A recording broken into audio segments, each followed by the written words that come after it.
Chukwemeka. Hey Adam, can you hear me? Yeah, I can hear you, Chukwemeka. Good evening. All right, good evening. How you all doing today, everyone? So this is going to be a fantastic session. Feel free to type in the chat box and talk to me so that I can make it very, very exciting.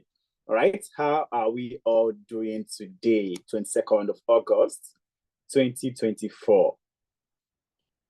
So feel free to type to the chat box before we talk about cybersecurity. Let's get to, interact first and make this a seamless, class and session. So talk to me, guys. How are we doing today? If I don't hear from anyone, this session is not going to continue. So let's make it as interactive as possible so that it's going to flow easily. I love my sessions to be very, very interactive because that's the only way you can easily learn as well.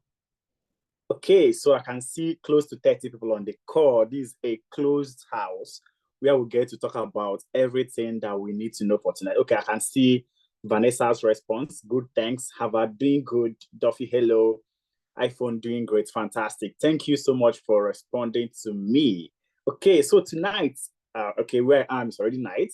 We're going to be talking about how I would learn cybersecurity if I could start over in 2024. All right, so how would you learn cybersecurity if you have to start over in 2024? I don't know how many of us here that are already in cybersecurity or that we are looking to get into cybersecurity.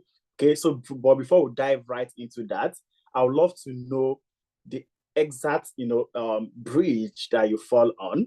What's your main goal for being on this call? So that I'll be sure that we'll scratch that before we end tonight's session. All right, so just type in the chat box what you want to take out from this exact class so that I'll be 100% certain that we are going to touch that exact place before we finish this session. Okay, so let's have it. You can bring it up right now.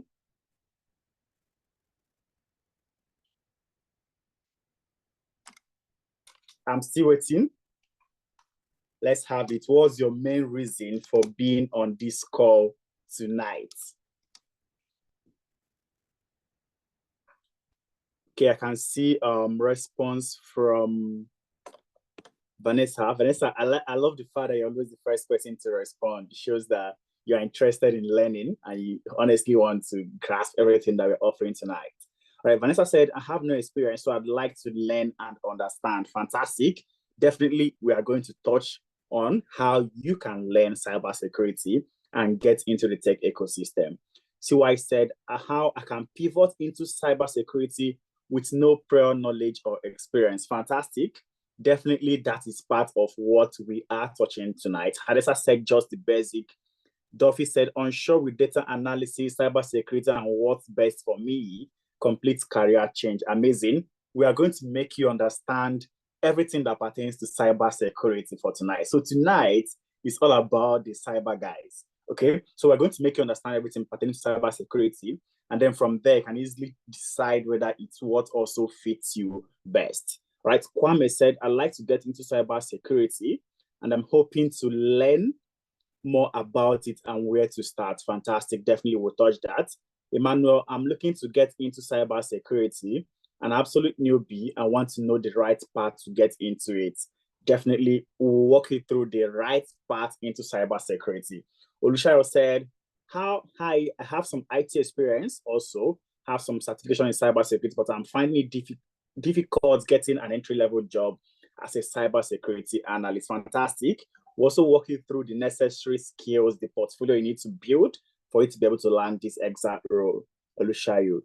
Just to say, I have tried learning, but then on the way I get confused. I need clear paths and specifications to focus on. Definitely, we are going to touch on that. I'm interested in data analysis, but I might have a change of heart. All right, fantastic. You're interested in data analysis, but you join because you might have a change of heart.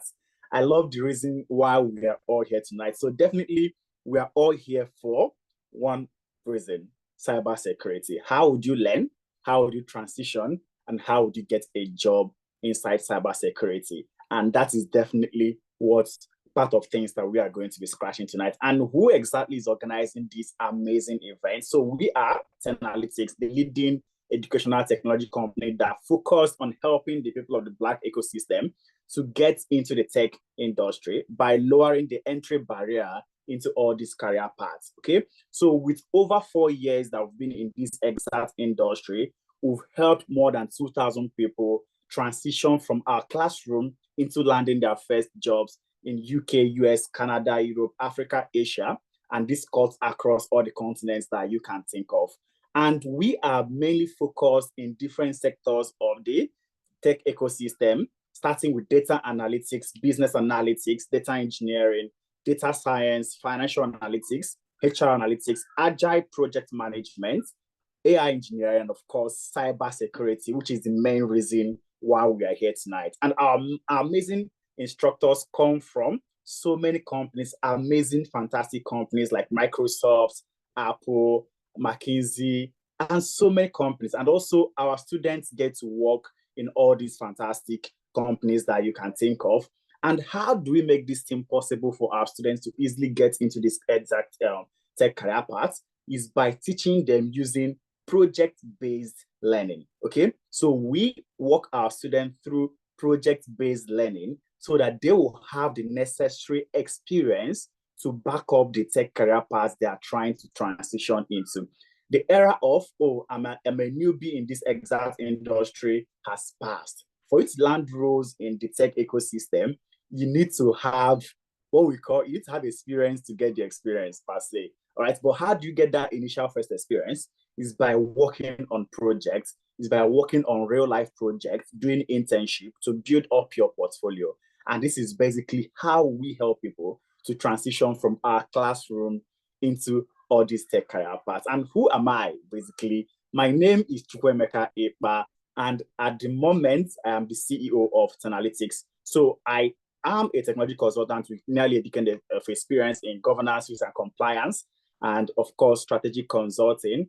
And I've guided over 1,000 students with no prior tech background into successful tech careers and enabled them to land their first roles. So my experience cuts across the banking sector as a governance, risk, and compliance officer, also in the fintech ecosystem as a head of control, also in the fintech industry as a data analyst, and a business consultant with hospitality industries. I've worked in the financial industry, I've worked in the capital markets, I've worked in hospitality business, and right now I am in the educational sector to help each and every one of us to transition into all these career paths. You can connect with me on LinkedIn, Chukwemeka Ekpa, Twitter, Emeka_Heist, and then Instagram, Ekpa_Chuks. And with me tonight is no other person than our amazing cybersecurity expert. Hi, Toby, do you want to say anything to the house so far? Hi, Chukwemeka. No, I'm enjoying listening to you. So, yes, welcome everybody. Okay, so tonight we have the amazing information security expert, not a person than Oluwatobi Okafor, that has years of expertise in vulnerability assessment, threat detection, pen testing, cloud security, and of course, security incident management. As the cybersecurity senior associate here at Analytics, Toby has guided more than 100 individuals with no prior technical background into cybersecurity. And that is why we have her tonight to talk to us from the technical point of things on how we can also be able to get our hands on in the lab environment. Toby's experience encompasses vulnerability and pen testing in Hacktify, cybersecurity analyst with MasterCard, and of course, cybersecurity threat analyst with AIG Shields. And she is certified ISC2 and also a Cisco CSNN.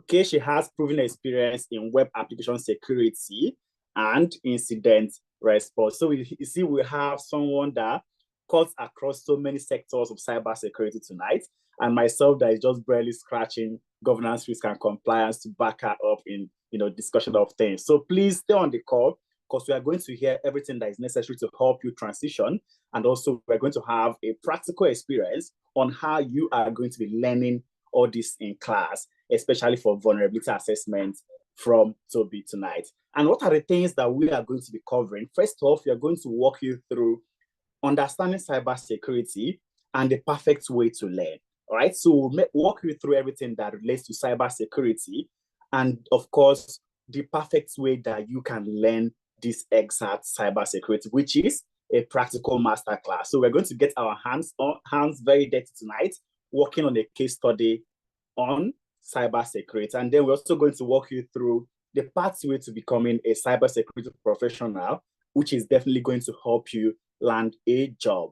And then we'll also walk you through our internship program that will help you build up your portfolio to enable you to land a role. So someone mentioned that he or she wants to be able to know how he can get entry-level jobs in cybersecurity. Basically, first is by building up your portfolio. How do you build up your portfolio? One, you need to work on real-life case studies, and that's what our internship program is fully all about. And also, we'll talk to you about our special discount offer for you by virtue of you being on this call tonight. So before we dive right into this, I don't know how many of us that know this exact game. So just look at my screen and walk with me. I know some of us that went to Ajipako school those days, we came across this exact game. So I don't know how many of us that know this game. So let's take the English vowel A, E, I, O, U and replace them with 1, 2, 3, 4, 5. Hi, Toby, please confirm that my network is not breaking, please. Hi, Toby, please confirm that my network is not breaking. We can hear you clearly. Thank you. All right, fantastic. I see myself in the other screen as if it's lagging behind a bit. All right, so like I mentioned, we need to use our senses here. And let's assign 1, 2, 3, 4, 5 to A, E, I, O, U. So that's the English vowels. So after assigning this, next is, if you want to pronounce any consonant, pronounce it with an R sound after it, okay? I don't know people that are now remembering this game. So for instance, if game equals Gawon Matsu, all right? So like I mentioned, we've assigned the English vowel to A, 1, 2, 3, 4, 5. And if game equals Gawon Matsu, what exactly is Fawon Matsu, right? So if you're able to decrypt this, just put it in the chat box so that I'll be sure that there are people that are following what we are doing here tonight. Because this is how we've been doing cybersecurity right from when we were kids, and we didn't even know what we are doing. Okay, let's call it childhood security, right? We've been practicing childhood security with the way we've been communicating with our guys, using code to communicate. So if you know the response, the answer to this, feel free to type it in the chat box. If game equals Gawon Matsu, what is Fawon Matsu? Does it mean that nobody did this when we were growing up? Or I'm the only one that came from the village and now I'm here? Okay, I think CY said fame. Amazing. I think Harvard said fame, Omola said fame, Kunabe said fame. Fantastic. It means that we have people that are thinking like the guy on my screen. So we have people that are thinking like this exact guy. The answer is fame. Now, what is Tre La Fo Vatu Tatu Kaha? This is getting a little bit interesting, right? What is Tre La Fo Vatu Tatu Kaha? Let me see people that can think like cybersecurity guys to decode this encryption easily. Okay, let's have it. Let's have it. Our time is going. Let's see people that can capture the flag. Hope we understand what we are doing. So let's decrypt this exact one. 3 la 4 vatu tatu kaha. Wow, it's not that hard now. Where is Harvard? Where is CY? Where is Omolala? Where is Kesta? Where is Olushayo? Olushayo said love tech. Olushayo, that's not correct. You missed out something.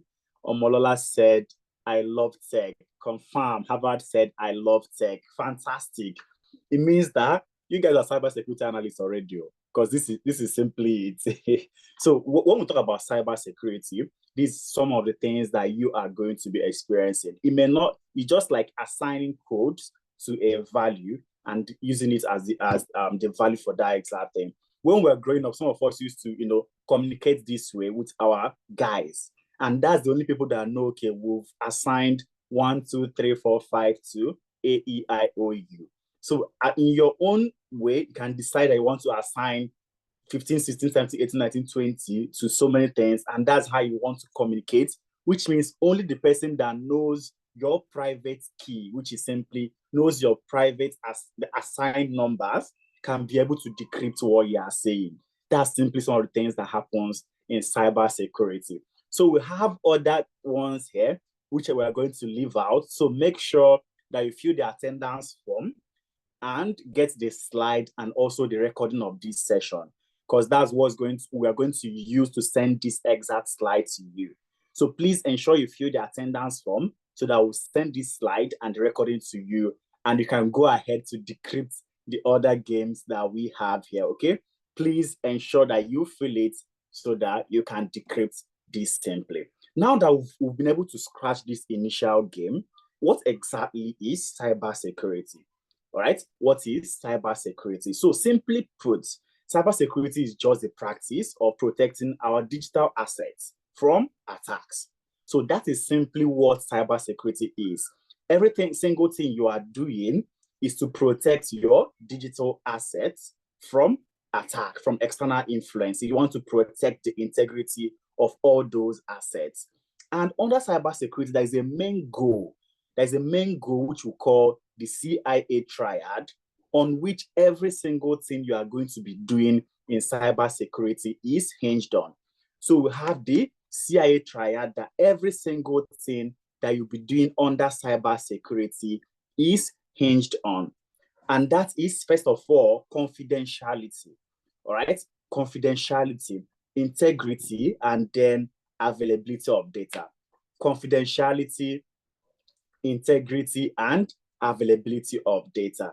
Every single practice that you are going to be having under cybersecurity is fully hinged on this exact practice. So if you are going to be doing hashing, if you are going to be doing encryption, anything that you would be working on will definitely cut across these three principles that we have inside cybersecurity. And moving on, you're going to see that we have several things under each of these pillars that we already have. Under confidentiality, we have encryption, data at rest, and in transit. How do you protect data? By converting it into unreadable text. All right? How do you protect data? By converting it into unreadable text. Data at rest, whether it's in storage or in transit, which means at the point of you moving it from one digital asset to the other, how do you protect all these things? That is what confidentiality is talking about. Then tokenization also means replacing sensitive value with non-sensitive values, right? So that's simply how you've tokenized that exact data.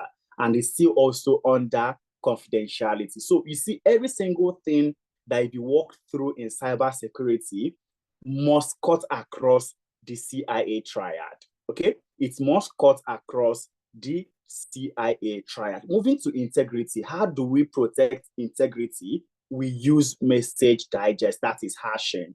All right, some of us, maybe when we go to our mobile app, you can see that you have the opportunity to click one I sign.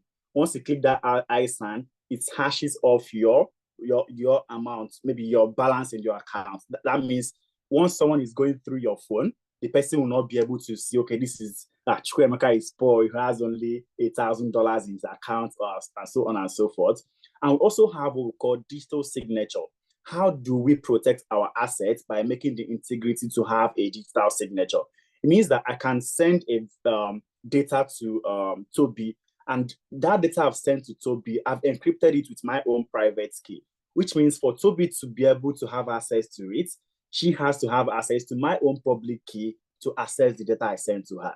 So simply put, it means that once she used my public key to access that data, I can never deny that I'm the one that signed it digital-wise, because my public key and my private key is personal to me. So that same way, every single thing you're doing under cybersecurity will have a link to this CIA triad. And next is, how do you protect availability? We use intrusion detection systems, intrusion prevention systems. So basically, this is like a system that once someone is trying to access your data, if it's IDS, technically it's going to notify you that, oh, Chukwemeka, Toby is trying to take your money. So it's just going to, notify me that something off is going on. Then if I do IPS, that's intrusion prevention systems, this basically the systems, the ones that are built also have controls put in place too. If someone wants to access, they will not have the availability, the data will not be available for them in the first place. So it's going to prevent them from accessing the system generally. And then patch management talks about, when you build a software, there's different patches to improve the security of that exact software. That simply put, maybe the first one, the developers have seen a bug, then a new patch is coming out, and then it's now being rolled out. So all this is to make the data available for us when we need it. And also the redundancy aspect, we talked about the hardware, power disk, power disk, and data. Simply is just duplicating multiple data and making it available so that there will always be business continuity. So all this, what I'm trying to make us understand is that every single thing inside cybersecurity has a line that must tilt towards confidentiality, integrity, and availability. Now, the problem some people have when they want to learn cybersecurity is that they simply dive into, oh, I want to be a pen tester. Oh, I want to be a network security person. Oh, I want to be a incident responder, without working from the initial step of CIA triad. So you need to first of all go through this exact level for you to even understand what you are protecting. Because if you don't know the pillars on which cybersecurity is built on, you will simply be a superficial cybersecurity analyst. Then we always have people asking, Chukwemeka, how can I learn this properly in 2024, like I mentioned? First thing that you need to be able to do in 2024 is simply to educate yourself, all right? To educate yourself. And there's been a lot of questions on, does a degree in computer science guarantee me a cybersecurity spot? Does a degree in computer science guarantee me a spot in cybersecurity? The answer is no. I'm going to use Toby for example. Toby went to school to study mathematics. There is nothing that relates to cybersecurity that she did. She went to school to study mathematics, but today she's an expert in cybersecurity. Personally, I went to school to study civil engineering, and today I've been roaming around tech all these days. So if you're thinking that you need a computer science degree for you to be able to land a role in cybersecurity, the answer is no. Last week, we had a cybersecurity conference where we brought in our keynote speaker. What she said, that's Helen, she mentioned that she studied computer science, but she never came across the CIA triad all through her 4 years in the university, which means nothing relating to cybersecurity CIA triad was mentioned during her 4-year stay in the 4 walls of the university, which means you need a specially curated learning tilted towards cybersecurity for you to break into this industry. All right? You need a specially curated curriculum for you to break into this industry. And what are the things that you are going to be learning? First is for you to start off with the basic IT knowledge. All right? So like I initially mentioned, some people, when they want to learn cybersecurity, they instantly jump to the specialization part. Oh, I want to be a pen tester. Oh, I want to be an incident responder. Oh, I want to be a GRC guy, without learning the initial concept of cybersecurity. And this is where most of us get it wrong, right? And once you miss this initial step, you need to go back and get it right for you to be able to play fully in this industry. It means first, you need to educate yourself by getting the basic IT knowledge, learn what is TCP, learn what is IP, learn what is firewall, learn what is computer, learn what is mouse, learn what is the keyboard. So all these things, the basic IT knowledge is very, very necessary for you to succeed in this industry. And next is the operating systems. You need to understand the Windows OS, you need to understand the Linux OS, because these are things that is very, very necessary for you to succeed in this exact place. And after these two, that's when you actually get into the cybersecurity principle, which is confidentiality, integrity, and availability. You see, what I actually mentioned before now is like the third thing that you need to know in cybersecurity. All right. So first, you need to understand the basic concept in computer. What is computer? What is software? What is this? What is that? Understand the operating system before you get into cybersecurity principles. And that is where people that study computer science, they may end up in this initial first two, right? They have the basic IT knowledge, they understand operating system, but do school teach us cybersecurity as a computer science degree? In the first instance, the answer is not completely, right? So we need to be able to understand the cybersecurity principles before you can now decide, okay, this is the core cyber learning area you want to be in. You want to be a pen tester, you want to be the people that is going to be pushing the attack, you want to be the defense and monitoring team, the blue team, you want to be in incident response, you want to be in governance, risk, and compliance. 100%, that is where you now decide to be in. So if you've been learning from back to front, you see there is a mistake, which means you need to learn from the front to the back, starting with the basic IT knowledge, moving to the operating system, understanding the cybersecurity principles before landing on the core cyber learning. Now, this is some project that our students worked on. So some people that we have in our class right now, and this is Usman. You can see what he had to say, that he joined the March and he learned a lot in the cybersecurity program. And that is basically because our training is project-based learning. We train using project real-life-based learning because these are the experience that recruiters need you to have before you can get foot into their company. All right, you can comfortably see that Usman worked on Bizlet Bank network expansion with Packet Tracer. And how was he able to do this? So Bizlet Bank is a mid-sized financial institution that has been experiencing significant growth over the past few years. To meet this increasing demand, Usman has been tasked to build, as the network engineer, he's been approached and he's been asked to design and implement a network architecture for the new branch and established a connection to the main branch. As simple as that.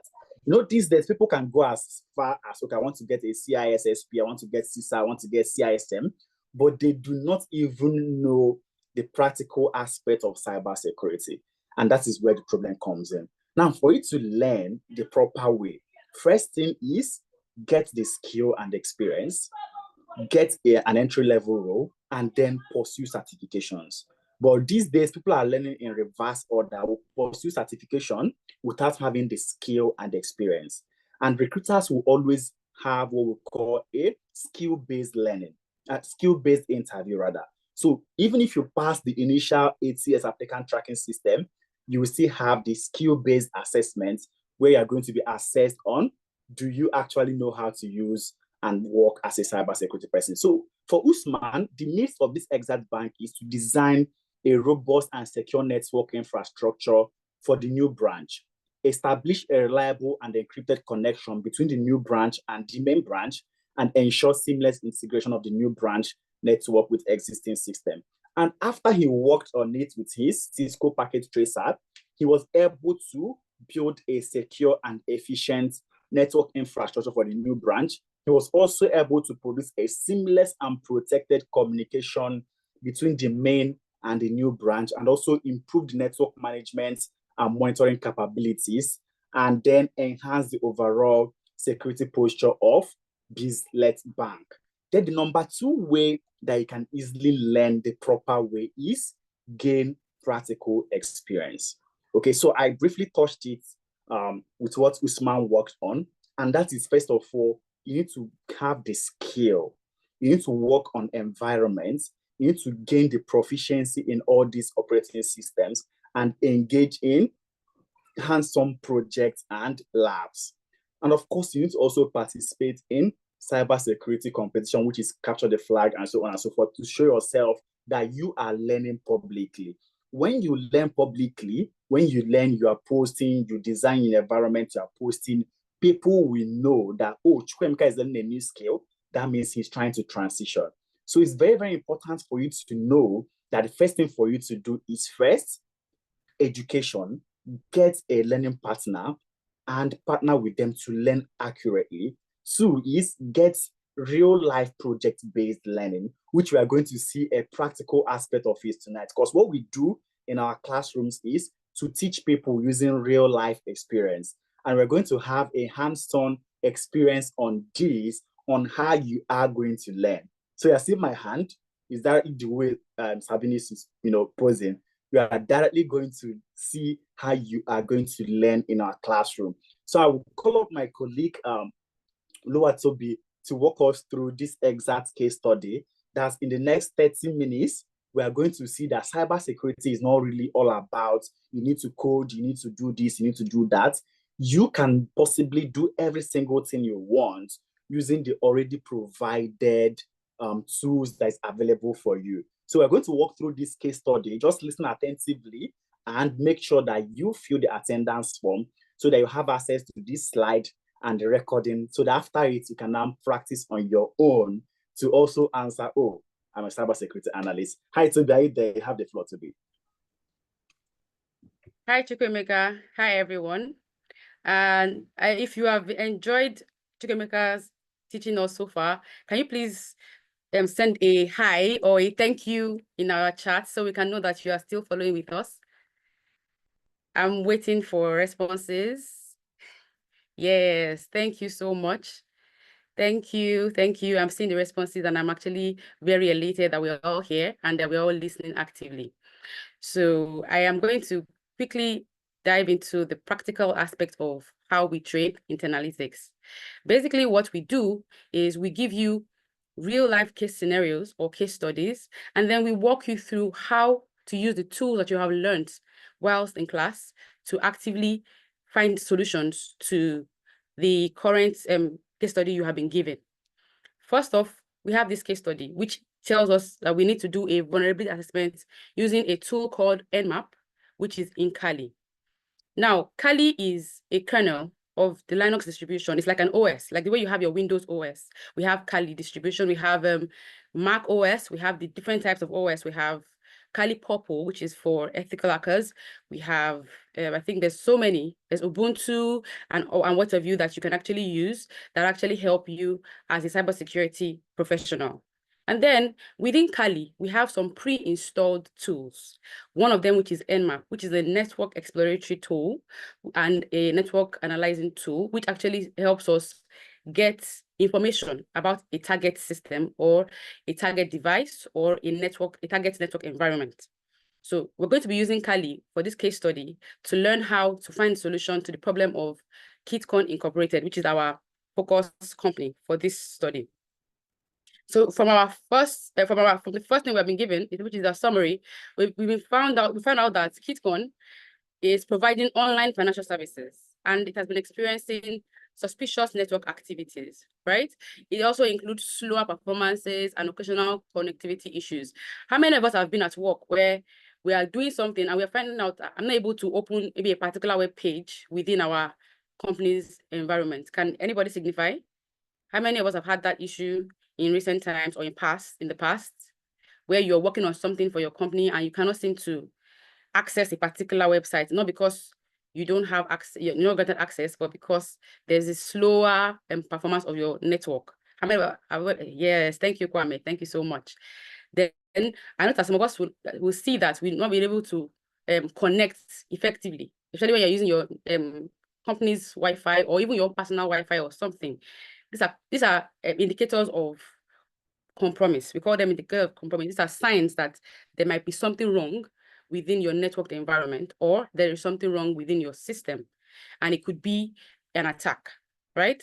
Now, the IT team suspects that a potential security breach or an unauthorized access to their network has occurred, right? So to address this, the company employs you or hires you, a cybersecurity consultant, and says, okay, please come, investigate this issue, provide recommendations to help us secure our network infrastructure. So you, as a cybersecurity professional, your job is to come in, look at their systems and look for what issues might arise and then help them fix it, right? Good. So next, we're going to talk about the steps we're going to take to achieve this investigation successfully and the recommendations that they are asking for. Good. So like I said earlier, the objective of this assessment is to conduct a comprehensive network vulnerability assessment. Now, under vulnerability assessments, we have different types, one of which is the network vulnerability assessment. And we're going to do this by employing Nmap for initial network discovery and port scanning. This will help us know if there is a different form of traffic accessing the network environment as against what was supposed to be allowed in to that environment, right? And it helps us engage with the environment and know if there's any loopholes within that environment that needs to be plugged or fixed as soon as possible. Now, we're going to follow this up by doing an in-depth vulnerability scanning using tools like Nexus, OpenVAS, or WASP-ZAP. Now, typically, we'll do all of this, but within this frame of time, we'll just work with Nmap.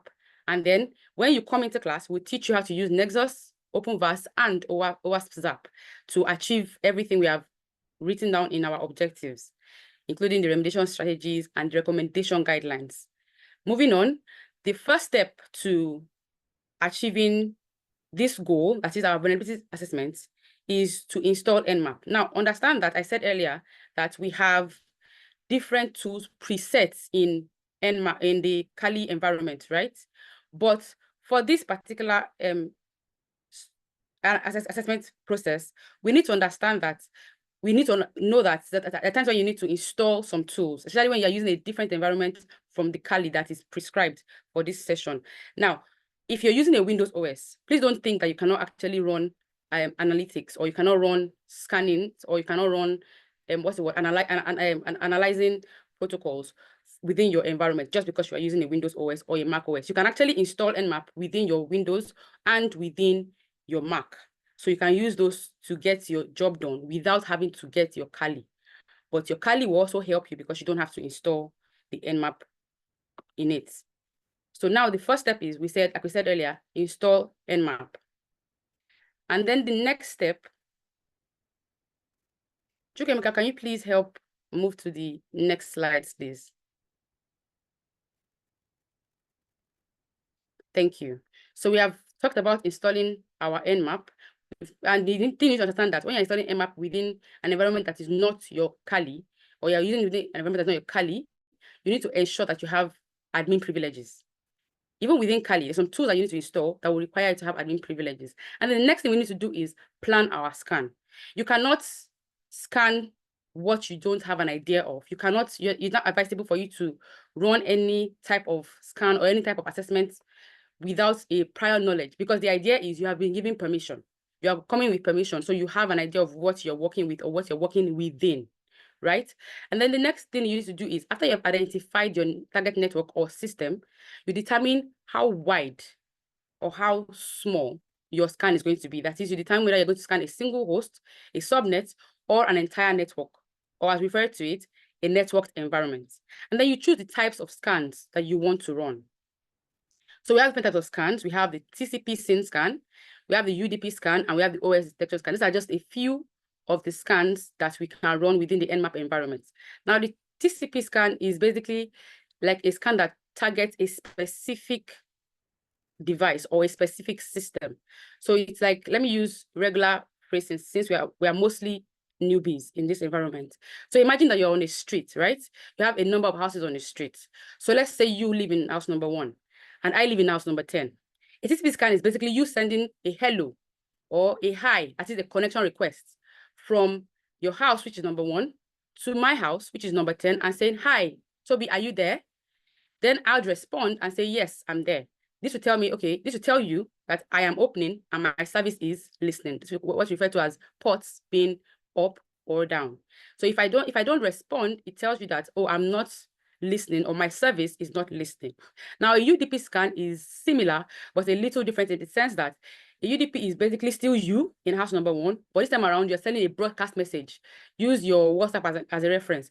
Then a broadcast message. So basically sending it to everybody and saying, oh, hi, everybody on this street. Are you all available? So depending on who is available, some will respond and some will not. This will tell you that, okay, the ones that respond have their ports up, which basically saying that their service is listening or their system is listening to what you have to say. And if the ones that don't respond are telling you that their ports are down, which basically telling you that they are not listening or they're not available to listen in the first place. And then the OS detection scan tells us what particular OS the device we're targeting uses. And at times we can even get the version. A lot of times, yes, we get the version of the OS you're using. This helps us to determine how to go about,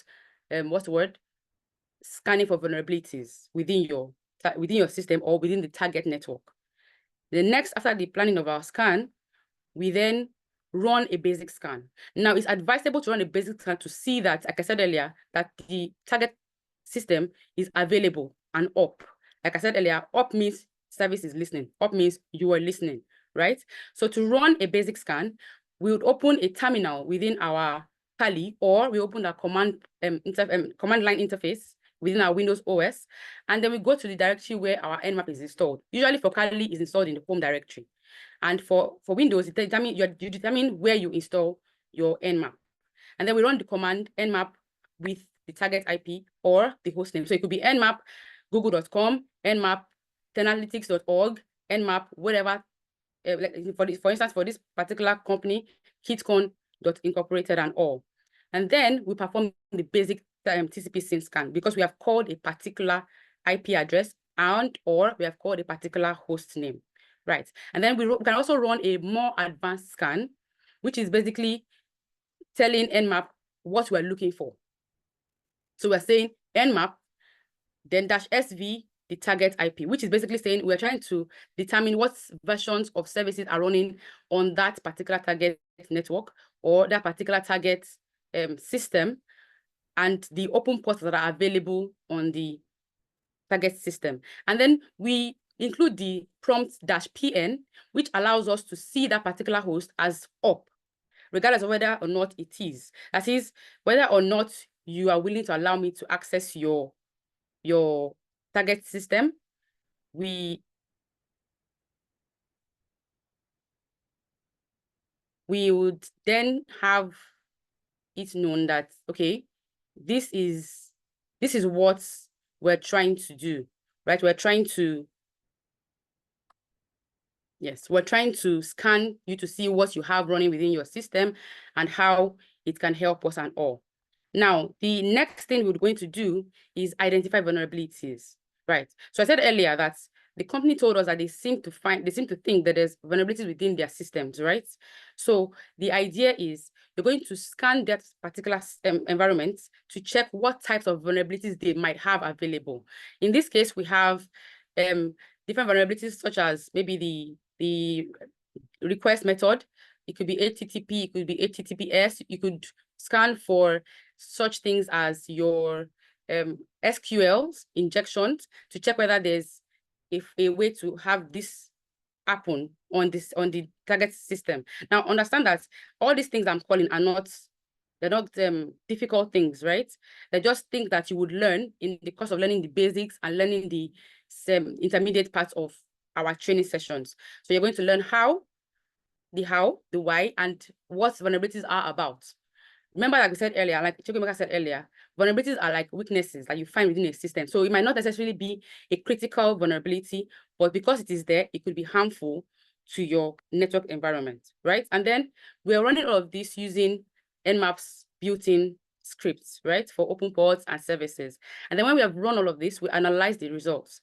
This is basically saying, okay, we want to check what output we have. And the beauty of Nmap is you can ask it to give you these results in human readable form and in grep form or in XML form. These are machine readable forms. Grep and XML are machine readable forms.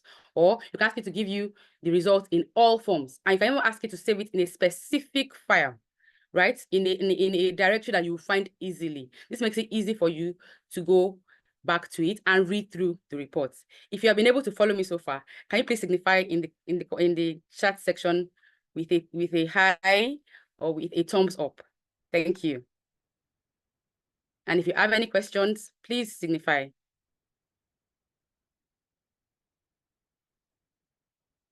Thank you. Thank you, Uchenna. Thank you, CV. Thank you, Ritz. I'm sorry, I couldn't pronounce your name properly. Thank you, Kwame. Okay. So far so good. We are following and we are understanding, and that is beautiful. Okay, so after we have analyzed our results, remember we said earlier that they asked us for recommendations, right? We're then going to recommend. We're going to create our reports and we're going to recommend. You're going to highlight the critical vulnerabilities and the medium ones, the high ones. Please understand that there's a difference between critical vulnerabilities and high vulnerabilities. They're two different things. It could be critical and not be high, but it cannot be high or rather it can be high and not be critical, but it cannot be critical without being high. So basically, it's telling the company that, oh, this needs to be done as soon as possible. This needs to be done, but it might be done tomorrow, or this needs to be done as soon as you are able. So that's what we mean by the severity levels. That is showing them, okay, these are these types of issues you have within your system, and this is how we categorize them by how easy it is to exploit them. Okay, and then you would now recommend remediation steps. That is, you, the cybersecurity professional, would now recommend remediation steps. And then it's advisable that you'd work with their system administrators to address the identified vulnerabilities and help them strengthen their network security. Now, this is like a sample of how we would present our reports. This is not the entirety of the sample. This is just like the focus on, okay, what you have discovered and what recommendations you have. Sorry. So we have told them that, okay, we found so and so vulnerabilities within their systems. Now, you can't just use simple words. You have to use professional words. You have to use words that their IT team can relate to and easily pick up on and work with or run with, depending on how critical it is. And then you now need to tell them categorically, okay, these are high vulnerabilities, these are critical vulnerabilities, these are high severity vulnerabilities, these are medium severity vulnerabilities, meaning please attend to the high ones first. You can attend to the critical ones, high ones later, but the critical ones need to be done as soon as possible. You don't want to play, right? You don't want to leave it until a threat actor or a malicious actor decides, oh, you are playing with your remote code execution, right? Let me come in through your remote file access. Let me come in by escalating my privilege, or let me come in by gaining access to somebody's credentials that they're leaving carelessly. Or maybe you didn't encrypt, like I told us earlier, encrypting your data. You didn't encrypt your data. So let me come in, access the data, and then go ahead and use it, right? These are the things that you need to help the sysadmin fix as soon as possible. Remember I talked about SQL injection earlier, right? So we're telling them that, oh, they have SQL injection vulnerabilities within their system. So it's numerous web applications that are showing signs of SQL injection vulnerability. You're telling the system admin that they need to fix that so that they don't lose out by access of that. Because basically, SQL injection is telling the attacker that, okay, I can come in through here, get access to their admin, and tamper with it as I want. This is very, very risky. And then the medium severity vulnerabilities are the outdated software versions, there are weak password policies, and what have you. But to understand that this is actually a sample report, it's not a fixed report. So it can be more detailed, it can be more verbose. We use the word verbose in cybersecurity because it tells you that you want to make it more in-depth, right? So it can be more verbose, it can be less verbose. And then you can talk to the technical team directly with a more verbose version of your sample report. So all the things that we're going to be teaching you how to do with help from as many of us as possible when you are in analytics, right? Including recommendations and even showing you how to implement those recommendations. Because it's not just about you telling them what to do.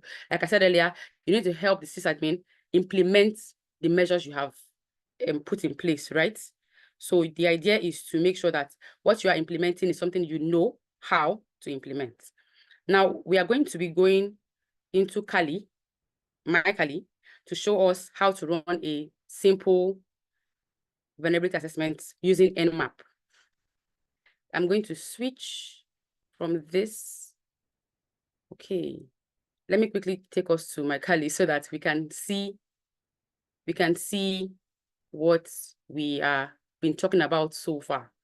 If you are still with me, please, you can show us by emojis using using Kwame's version. Let's use emojis to tell us that we have been listening so far and we are following along.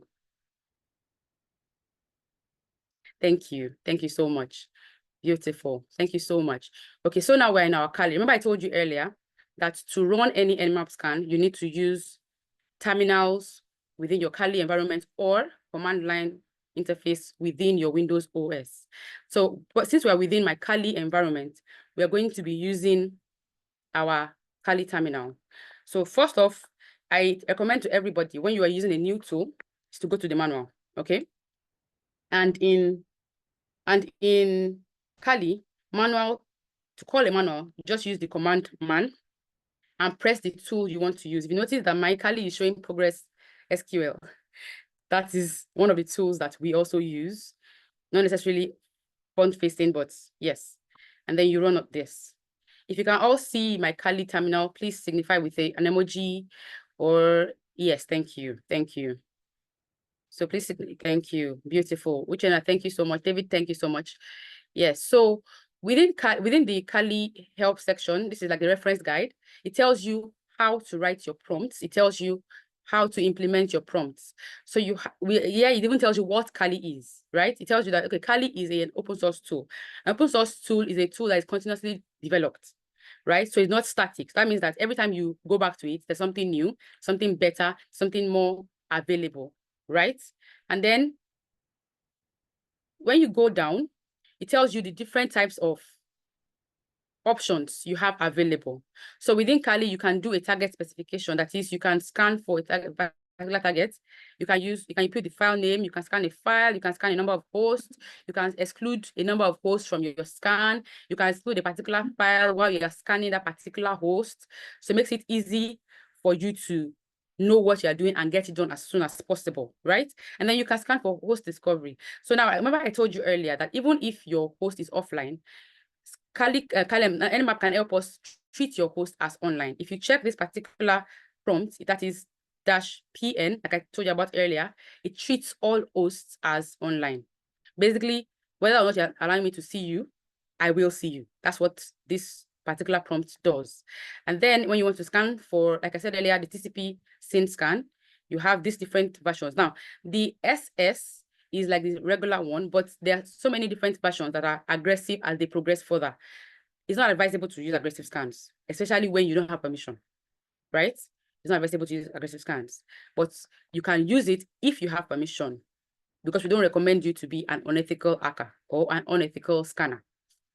So moving on, we can also check for port specifications or scan order. We can have a scan order in place. So that is saying that you want to scan for a particular port. So you want to scan for port 80. Port 80 is our HTTP port, right? That's our hypertext transfer protocol port, which is basically an insecure port, right? So you can scan for port 80, you can scan for port 443, which is the HTTPS, which is the secure version of HTTP.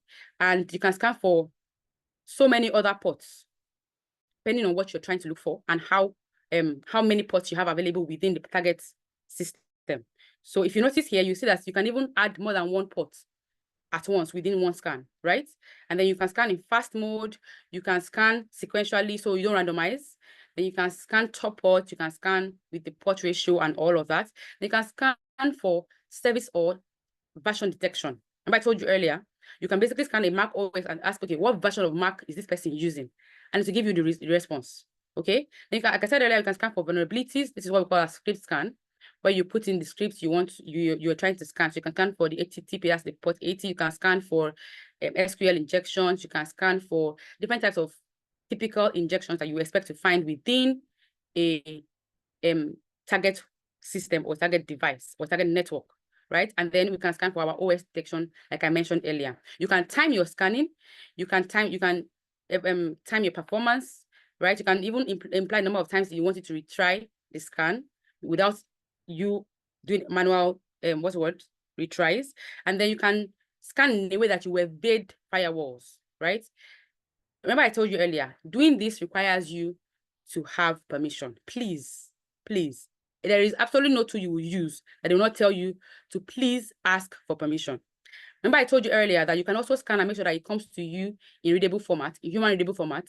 So basically you want to put a prompt -on for normal format, from a normal output. You want to put that -ox for XML. For script kiddies like newbies, you want to put a -os and then a -og for grapable version formats. And then you add the file name. Remember I told you earlier, you add the file name. -oa is asking the tool as Nmap to give you the results in every single format, all right? And then we can increase the verbosity of our results, or we reduce the verbosity. We can increase the debugging level, reduce it, and so many other things we can do with this wonderful tool. I will not keep us. Let's go back and try scanning. Let's go back and try to do a basic scan. Let's see how beautiful Nmap is.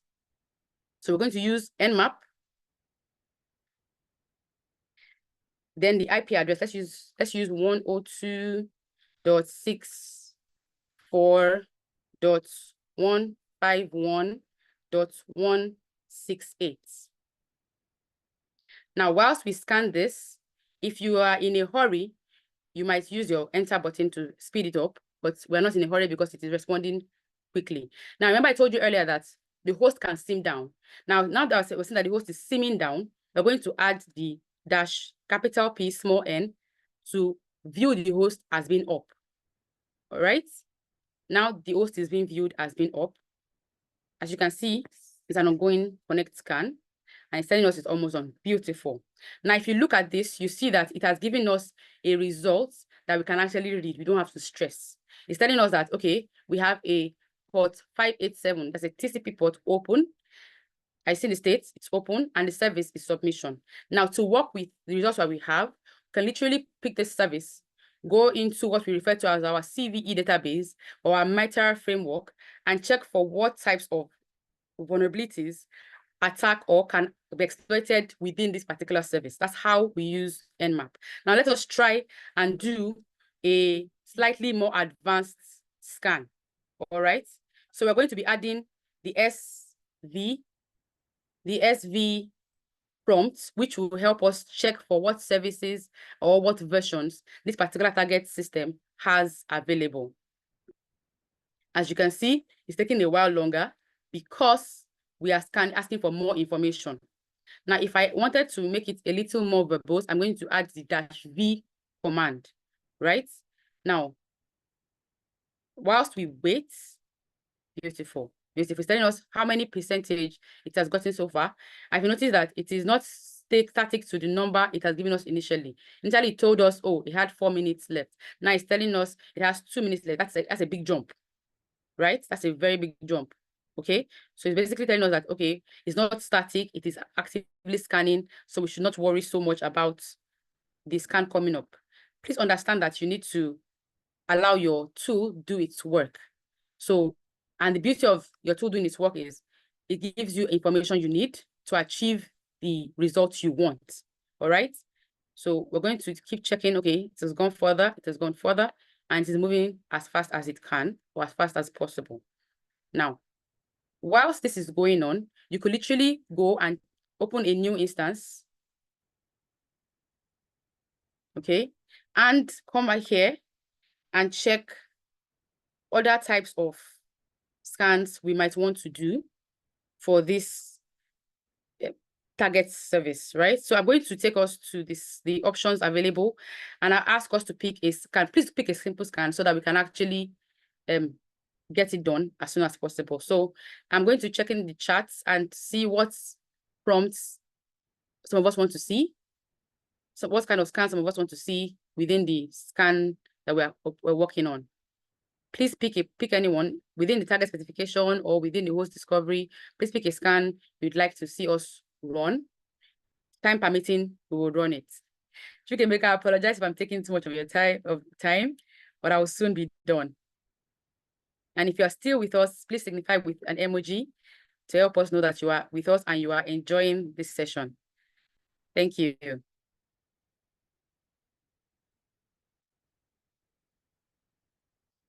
Beautiful. Beautiful. Thank you. Thank you. Thank you. So we're going to try to run an SO scan for Adi, and we're going to try and run an IR scan for Olushayo.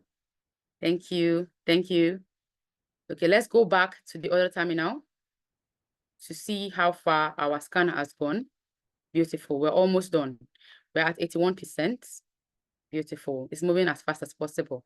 So let me go back to my other instance and go further down so that people can see the other versions of scans that we can actually do to make it move fast. Beautiful. Beautiful. Thank you, Adi. Thank you, Adi. Thank you so much. Okay, so let's go back and check. By now, I am believing that our scans should be done. Beautiful. We have that 97%, which means we have less than 6 seconds to go. Beautiful. So it's telling us that, yes, our host is up. Yes, we've scanned over about 1,000 ports on the particular targets we have, but they are filtered. Now, remember I told you earlier that we have different types of ports, right? So we have our open ports, we have our closed ports, we have our filtered ports, we have what we call open filtered, closed filtered, right? These ports are just, these titles are just telling us, okay, this is the state in which this particular port is in. So for an open port, it means that the connection is up and the service is listening. For a closed port, the connection is down and the service is not listening. For a filtered port, it's protecting the connection and telling you, I don't really care if you are listening or not, but I'm going to show you as I'm not available. Now, in this kind of situation, we usually use a, what's the word now? We usually use a firewall evasion prompt. Remember I showed you earlier that there were firewall evasion prompts, but we do not have the time it will take for that to run within our session today. I'm sure that when you come into class, every single part of those scans that we have available, we are going to try and run them. Not try, actually, we're going to run them. So we're going to be using, I think it was Olushayo's prompts, I capital L, with our IP address to run a scan and see how quickly we can get it done. Now remember that I told you that you can do a timing, you can add a timing to your scan. Refer to the timing prompts as -Ts. So whatever you add to the end of the -T is what would determine how fast or how slow your scan is, right? So we're going to be using a -T4, telling it you want it to run 4 times as fast, at least for this particular scan. And please don't forget to always put your -PN to view your host as up. Oh, okay. So we're going to hold off because the command we're trying to run right now requires what's the word now? It requires permissions, using file permissions and what have you, and we do not have that. So we're going to try using another IP address. All right, so we're going to try using another IP address and see if we can get permission okay for this. Let me change the IP address. Remember that the IP address is basically the target host or the target system. So we're going to be using 192.168.192.133. Beautiful. So it's telling us that there is no, oh, wow, okay, was unable to resolve this particular IP address because I mistakenly added 66 in my IP address. If you can see it very well, you notice it, that I mistakenly added 26 within my IP address. And in networking, there is no such thing as 4 numbers within a host. So therefore, it will not run. These are the things that you're going to be learning. Subnetting, networking within our program. That is, they're going to be learning the realisticness of some addresses and the unrealisticness of those addresses. Right. So if you can see that these are going really far, really fast, right? So we'll soon be done with our scans and then we would see about explaining it to ourselves. Okay, so the beauty of Nmap reports is because you can save it, you can go back to it and use it within other tools to get information that you need for that target system. And because you have saved it and because you have used it within a particular, maybe let's use Nexus, for instance, you have a reference to go back to.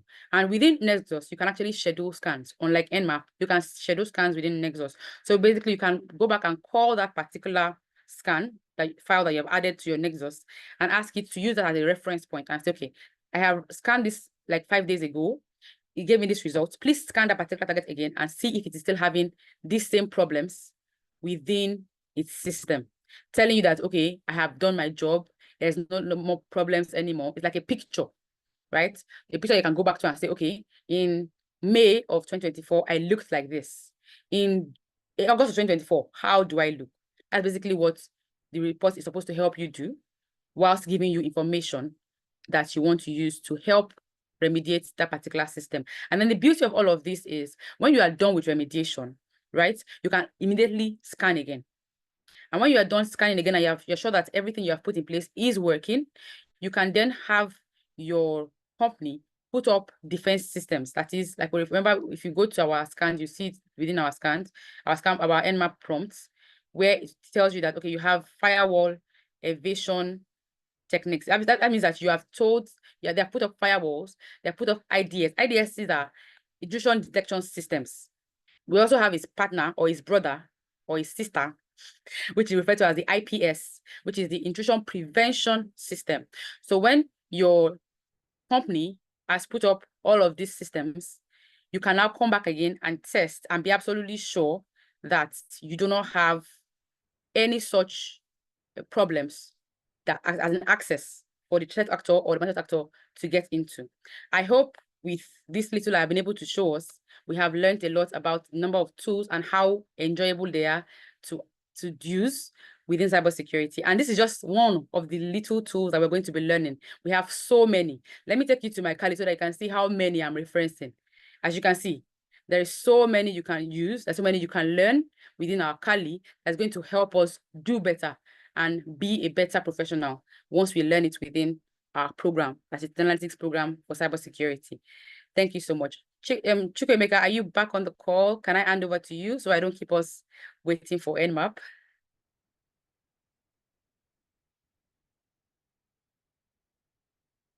Yeah, I'm here. Confirm that you can hear me. Yes, we can hear you. I can hear you. All right. So, thank you so much. Thank you so much, Toby. Thank you so much.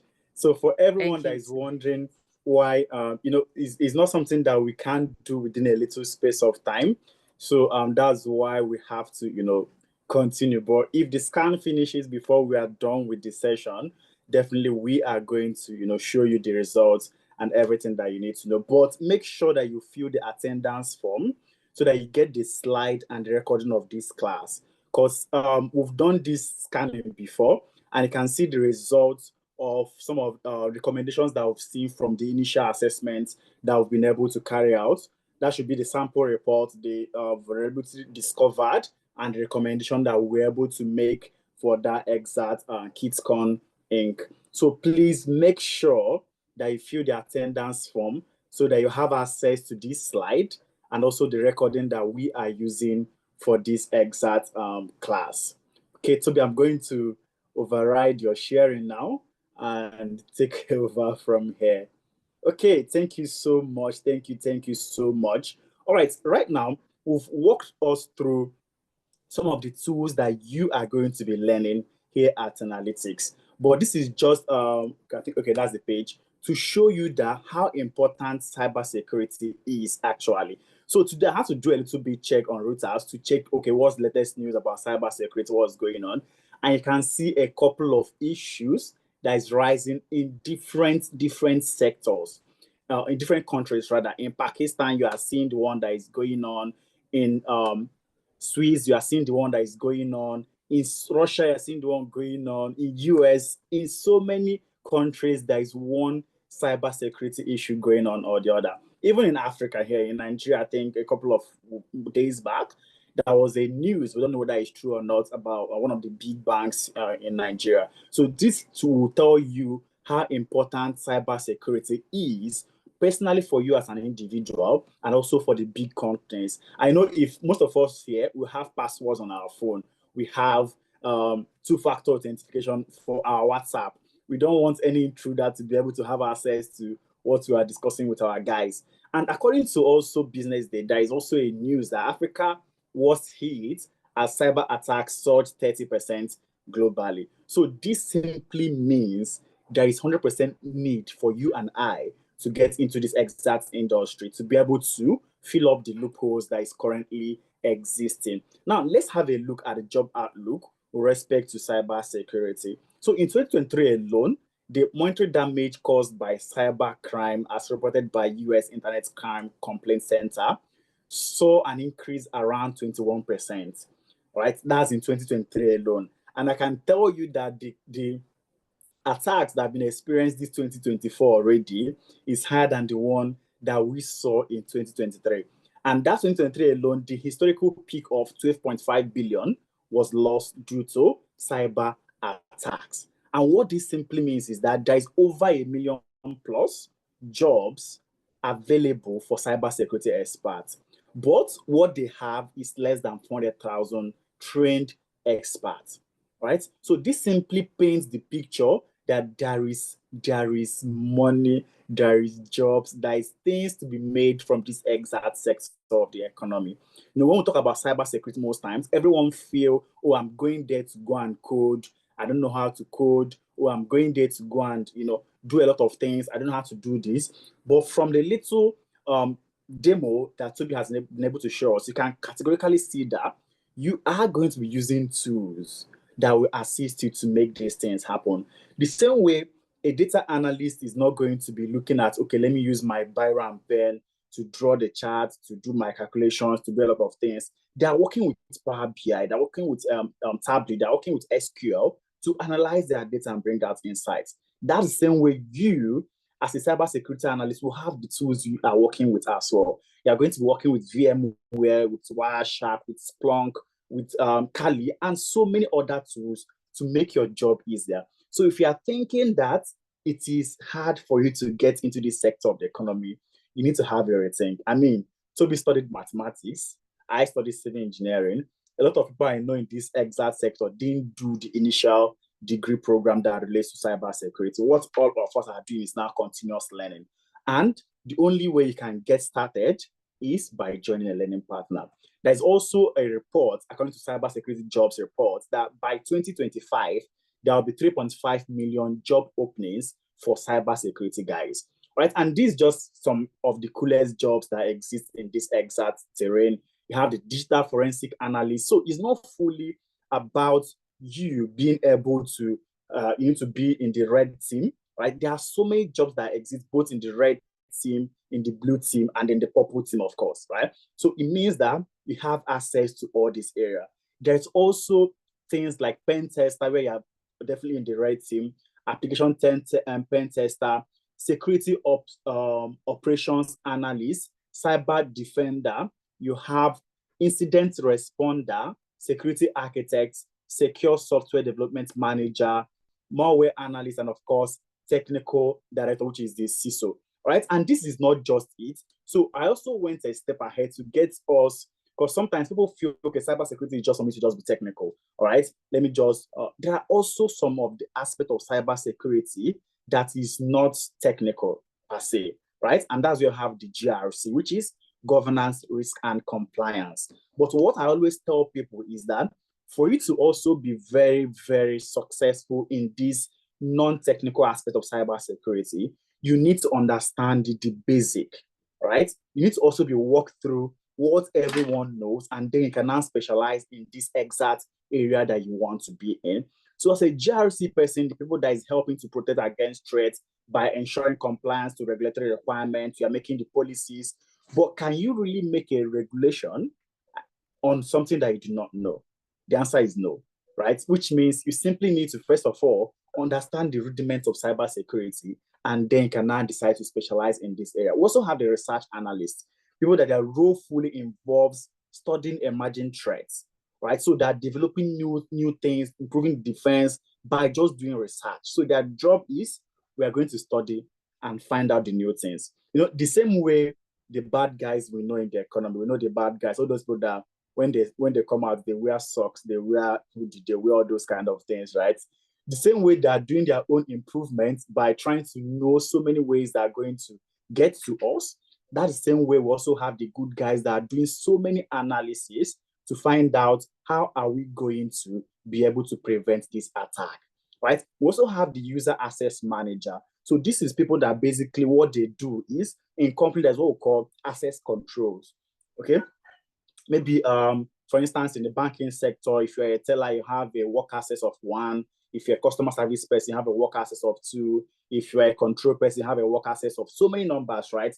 So that's how the user access manager ensures that each person has the exact work class that they need to perform their job, right? And nobody can have 2 work class. For instance, if a teller has a work class of a cash officer, it simply means that the teller can collect cash and the teller can post cash. But simply what the teller should be able to do is just simply collect cash rather, and then post. The authorizer, which is the cash officer, will now approve. But if the access manager did not rightly assign the proper work class to the teller, it simply means the teller can easily commit fraud. So there are people in the cybersecurity terrain that also their job is to ensure that this user access, everyone has the right one. We also have the security awareness trainer. I mean, this is also the part of cybersecurity where most people are also keen into, because if you know cybersecurity, you also want to make money off doing trainings, right? And that is one key area that some people has fully devoted their lives to. People like me, I'm not technical any longer. Toby was asking me yesterday if I have Kali on my system. I don't have Kali anymore on my system. So we've devoted our own part towards training and looking for ways to, make people get into the exact sector and also make funds of this. This is just to tell you that there are so many sectors inside cybersecurity that you can also key into to make money for. We have the social engineers. So these are people that their job is simply to, manipulate people. The same way we have the good guys, we have people that their job is also to test, to make sure that, okay, the staff is complying to this. For instance, we always have this, what's it called again? It's like a drill where we send phishing links to staff to know people that are going to click on that exact link. So it simply means that those staff is vulnerable.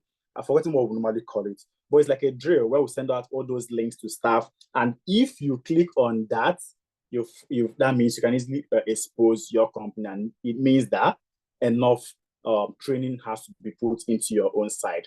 Like I mentioned, there are so many teams that exist in cybersecurity. We have the blue team that is more focused on defense. We have the red team that's also more focused on the attack aspect.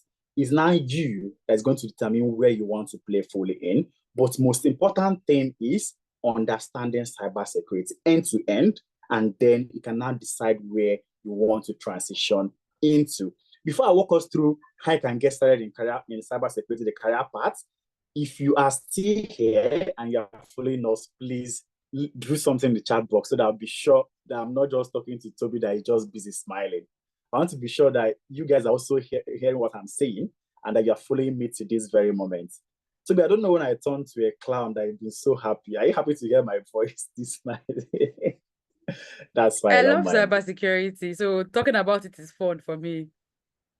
All right, thank you so much, Toby. Okay, I can see a lot of reactions in the chat box. Fantastic. Okay, right now I'm going to walk us through how you can get into the cybersecurity career path. All right, but if you've not filled the attendance form, please ensure that you do so. Because what happens most times is that people do not, get access to this slide and record them, and that's because they didn't fill the attendance form. But if you fill the attendance form, once we are done with this session in 1 hour time or so, we are going to send the recording and the slide to everyone that filled the attendance form. So please ensure that you fill it while we rush into how you can get started in cybersecurity, the career paths, and the necessary things that you need to know. It's no news that the average salary of cybersecurity guys is actually very, very high. All right. If you're in UK, you're looking towards £57,000. If you're in Canada, you're looking towards 8,400 Canadian dollars. If you're in US, you're looking towards 105,000 US dollars. All right. But what are the necessary key learning areas that you need to learn for you to fully beat your chest and say you're a cyber guy? All right. So the first thing, like I mentioned, is foundation of computing and networking. So you need to first of all understand the necessary foundations. What is computer? What is IP? What is TCP? What is UDP? All those things that Toby was mentioning, you need to be able to know what they are. And that's where the foundation is. And of course, you need to understand networking, you need to understand IP, you need to understand different aspects of networking to enable you to go deeper into the technical aspects. Right? So every key learning area you'll be learning with us at Analytics comes with a real life case study. Right? So the same way we're able to use the case study of KidsCon, trust me, that is a real life case study. Because as a company, we always get contractual rules. So what we do is when these rules come to us, we codify it so that we also be in compliance with GDPR or NDPR, depending on where it's coming from, and then also give it to our students to work with. All right, so it simply means that you, without knowing, you are working on a real life case study, just like it's already a codified data. We can't come and say, okay, we're working for GT up here, we're working for this, or we're working for Amazon. No, it's just going to be codified so that we can also protect the integrity of the data that they've given us, right? So after walking through the foundations of computing and networking, next is for you to see how you're going to use Cisco Packet Tracer to establish a successful network, right? The same way that Usman learns his own after the initial introduction, he learns, okay, how do I establish a network for a new branch of a bank? That same way you are going to learn. Before now, walk you through Introduction to Cybersecurity, where we talk about the CIA triad and information security principles. What is CIA triad? Confidentiality, integrity, and availability. And then we'll walk you through offensive and defensive cybersecurity, which simply means how do you perform as a red team guy and how do you also work as a blue team guy. So this exposes you to both aspects of cybersecurity simply, where you are now going to understand this is, I am the one pushing this attack, and in this instance, I'm the one trying to defend an attack.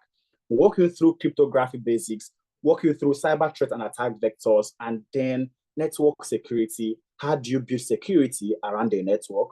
Endpoint security, web and application security. How do you secure a web page and, of course, an application? And cloud security. How do you also work as incident responder and forensic aspects? And then cybersecurity careers and certification. So if you take a look at this key learning area, you're going to see that there are several aspects of cybersecurity that is inside here. So it simply means that once you've passed through the initial basics, you are exposed to several aspects of cybersecurity that you simply now have to decide the key learning area that you want to go into after you are done training with us. But it doesn't limit you to only one area of cybersecurity.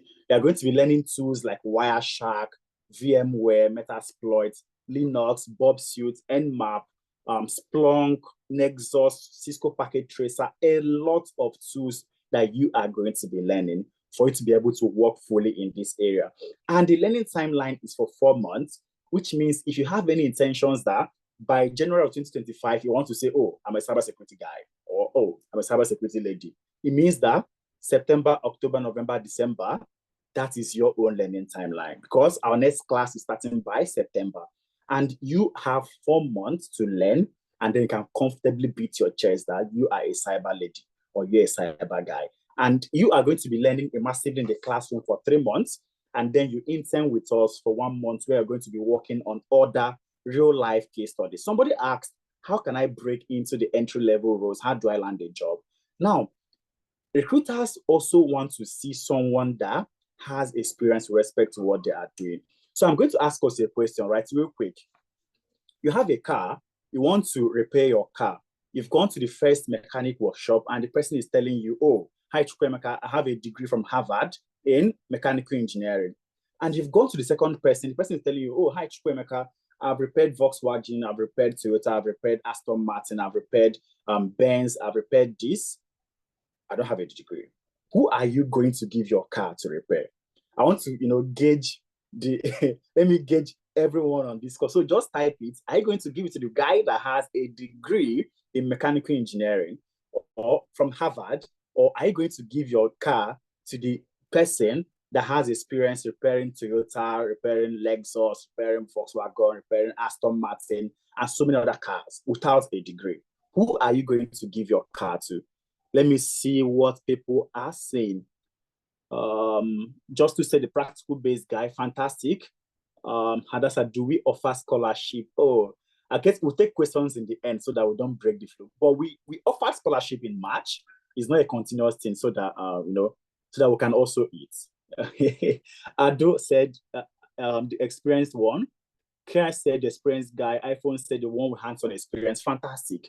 And this simply tells you what the tech ecosystem is all about. It's 100% competence over certification. It is competence over certification. So even if you want to pursue certification, make sure you have the skill and experience to back it up. All right? But the first thing that is going to set you on that role is your skill and experience. Imagine you're coming on this call and we're telling you, oh, guys, we know how to use Kali. We have certification using Kali, and nobody is here to show you the practical aspect of this is how Kali can be used to run an assessment. You're going to feel, okay, these guys are just, saying a lot of things, but without any visible thing to show for it, right? And that is what we try to do. So all our learning area is going to expose you to project-based learning, that by the time you are done learning, each of the 14 key learning areas you have, you're going to have several projects to depict your learning in that exact area. And once you have all this and you put it in your portfolio in GitHub, saying, oh, I'm a cybersecurity person, this is my portfolio, I've worked on this network security project, I've worked on this cryptography basics, I've worked on this cloud security project, this is what I did, you can comfortably land roles. But if you don't have any evidence to back it up, it's going to just be, how do they normally say this thing? Just they talk, no evidence. I can't remember, but there's a way they normally put it. Okay. So what I'm trying to say is that your learning needs to be backed up with skill, backed up with projects, and then stored in your portfolio. And these are the things that we offer you. And our classes holds every Saturdays, 11 a.m. to 2 p.m. West African time. Okay, you can explain entire no evidence. Fantastic. That's what I'm trying to remember. You can explain entire no evidence. All right. So you need to have portfolio to show evidence of your learning, because that's the only way recruiters and experts, they are going to know that, okay, you have backup to everything that you've learned. Like I was mentioning, the class holds every Saturday, 11 a.m. to 2 p.m. West African time. Then the evening class holds 6 p.m. to 9 p.m. West African. Basically, for people that use mountain time, that's people in Canada, US, because that should be around 10 a.m. to 1 p.m. your time. And then on Sundays, you get what we call the short bite watch me do it video, maybe a 10 to 15 minute video that's going to introduce you into deeper concepts in cybersecurity. And then the next week, Saturday, you come back to class. Sunday, you get short videos. Next week, Saturday, you come back to class. So it's all fully weekend-based learning. But some people also still, after all this explanation, oh, I'm still confused. Oh, Chukwuemeka, how can you help me transition within 4 months? How can I even do this? I'm still confused. Now, we do this using the 6-step for you to land a role, right? And first is identify your desired tech career.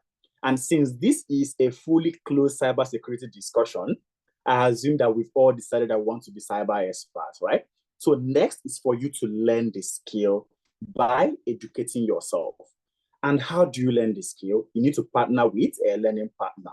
What I've noticed most times is that we always drop off when you are doing a learning without someone to keep you accountable to it, there's tendency that you are going to drop off. But when you are learning with a learning partner, you will be handheld. Someone is going to hold you. If you miss a class, someone is going to call you, hi, Toby, you didn't come to class. What happened? Toby will now start explaining. After explanation, okay, Toby, have you watched the recording of the video, of the classes rather? Toby will now say, okay, I'm going to watch it later. So these are things that will make sure to help you get to the finish line. And number 3 is gain project-based experience. Like I've mentioned, you are going to build projects that you're going to put in your portfolio that will show evidence of your learning. And then from 4, 5, 6 is now basically on employability skill. You are going to gain employability skill. First of all, how do you put these things in your CV? Because the truth that I've noticed with most of us technical guys is that we are hands-on, but CV is nothing to write home about. But the truth is your CV that is going to get to the door first before you can come into that exact door. So if you have all the knowledge in the world, but your CV is not fully representing you, that's high tendency you are going to struggle. And number 5 is networking. We've had instances where someone landed a role in our community, but he was still getting offers from recruiters. So what he did was he asked the recruiter, can I recommend someone in the same company with me? And the recruiter said, yeah, you can. And simply the guy recommended someone from the same cohort with him, and that individual was able to land that role. And next is mentorship session. So we also have sessions where we bring in expert cybersecurity guys into the classroom to talk to people on the things that they need to know in the happenings of the world, all right? In the field of cybersecurity, what's the latest trend that we need to know? What do we need to do for us to be able to get into this exact place? We bring in mentors to walk you through this. And all these things always seems impossible until it is done. So before this year, we're not offering courses under cybersecurity. We're offering courses in several other aspects of the tech area. But because we've seen the advancement of cybersecurity, that's why we had to bring it in and started offering it from February, March. That's when we started. And you can see some of the success stories of people that have helped to transition into one tech area or the other. Someone like Abigail moved from being a care worker to becoming a business analyst after training with us. Toyin moved from being a pharmacist into being a benefit analyst in UK after training with us. Same thing with Steven. Steven moved from customer service rep into becoming an analyst in UK. And Ikmat is my best person because the way she always talks about herself, that she moved from being a stay-at-home mom into landing 2 roles in cybersecurity, in what's it called? In data analytics, right? And we also have Abdurrashid. Abdurrashid resides in Nigeria, and he landed a role in US, and he is fully resident in Nigeria. I think Abdurrashid's story is also amazing. He used to stay in Ekiti. And after he started working with these guys, he moved to the capital city of Nigeria. He's now, a tech bro. So these are things that you also can be part of. And how do you make that decision? Simply using this analogy on my screen. This is Glory. Glory joined one of our sessions. And first thing is, hi guys, my name is Glory and I am a teacher. All right. So Glory now identified, oh, I want to transition to become a cybersecurity guy. That's the first step that she took. Next is she partnered with us to learn that exact skill. And the number 3 is she was put through project-based learning for she gained the employability skills, networked, and also was mentored. And after 4 months, now Glory is now introducing herself. Hi guys, my name is Glory and I'm a cybersecurity analyst. So this is simply as simple as you can see it. And also, once you are done training, you are not limited to just looking for cybersecurity roles. You can also apply to SOC analyst role, information security role, network security roles, incident response roles, pen tester roles, vulnerability assessment guys, security compliance analysts, and so much more. So it's not limiting you to one aspect of cybersecurity, rather it opens you up to various other areas. And what I always tell people is that there is a formula that works for it to land a role. It's simply T plus E, and you have your job. There's no 2 ways about it. Once you have the technical skill and you have the employability skill, that equals the job offer. But what we've seen these days is that people have the technical skills and they lack the employability skills. Before I jumped on this call, we interviewed someone, and this lady was so amazing. Like, from what she was saying, it was obvious that her employability skills is amazing. But the technical skill aspect, do you have a portfolio? No. Do you have any evidence of what you've done? No. But I can do this, I can do it. So she can speak, there's what we call that these guys have sweet mouths. There are people that have sweet mouth that their employability skill is top notch, but technical skill is 0. But for you to land a role, you need to be able to find a balance between these two. And that is getting the technical skills that you need and also the employability skills that you need. Right? Before I walk you through these employability skills that will also offer you to make sure you land a role, please confirm that you are still following me. All right? You can do anything in the chat box. You can, say anything. You can drop an emoji. You can drop dollars. You can drop pounds. So that I'll be sure that you are still here with us. But please do something so that I'll be sure that you are still following us till this very moment. Okay, Chika is smiling. Shai is giving me thumbs up. Junior is giving me star. We are here, Dan. Fantastic. Now, remember I mentioned that there is a formula for you to land a role. Technical skill plus employability skill, right? And for the employability services that is also available for you is, number 1, CV review sessions. All right? You have knowledge of how you can make use of Nmap, and you're applying to a role. They said, oh, we need someone that has Nexus experience. Are you going to apply for that role? Simply put, you should apply for the role, because it's just like you having knowledge of Zoom and you don't have knowledge of Google Meet, or you having knowledge of what's it called, Teams, and you don't have knowledge of Skype. Once you have knowledge of one, you can simply be able to navigate the other.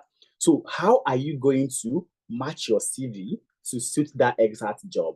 For you to first of all pass the ATS system, because all roles, most jobs that you apply to do, there's always an applicant tracking system that sieves out CVs of people. I the part of the people that apply to several jobs with one CV. Definitely, you are not in the game. So if you're applying to so many roles with one CV without tailoring it down to that exact job that you're applying to, that is wrong. So these are things that we also walk our students through on how do you package your CV to match the job that you are applying to. And also, we'll carry out LinkedIn optimization session. How do you stay on your own and people reach out to you? If you are here and recruiters have never reached out to you on LinkedIn, something is wrong. Because the truth is, there are jobs out there, but it's only the ones that it's after you've already built yourself, after you've learned in public, that you can honestly be approached. What we also tell our students is that we have this 90 days consistency challenge, that once you are joining our class, from the first day, you are expected to start posting and talking about what you learned in class. Because this is how people know that you are transitioning. This is how recruiters know that, oh, Chukwemeka is getting a new skill. But if you learn hidden, nobody's going to know. Who's going to know? Nobody. But when you learn publicly, you will be publicly out there for people to also reach out to you. Number 3 is Upwork optimization. If you want to play in the contractual space, you want to be in Nigeria working for a company in US, you want to be in UK working for a company in Canada, and so on and so forth, we also walk you through how you can leverage Upwork to land all these jobs. And number 4 is, how do you navigate the job market?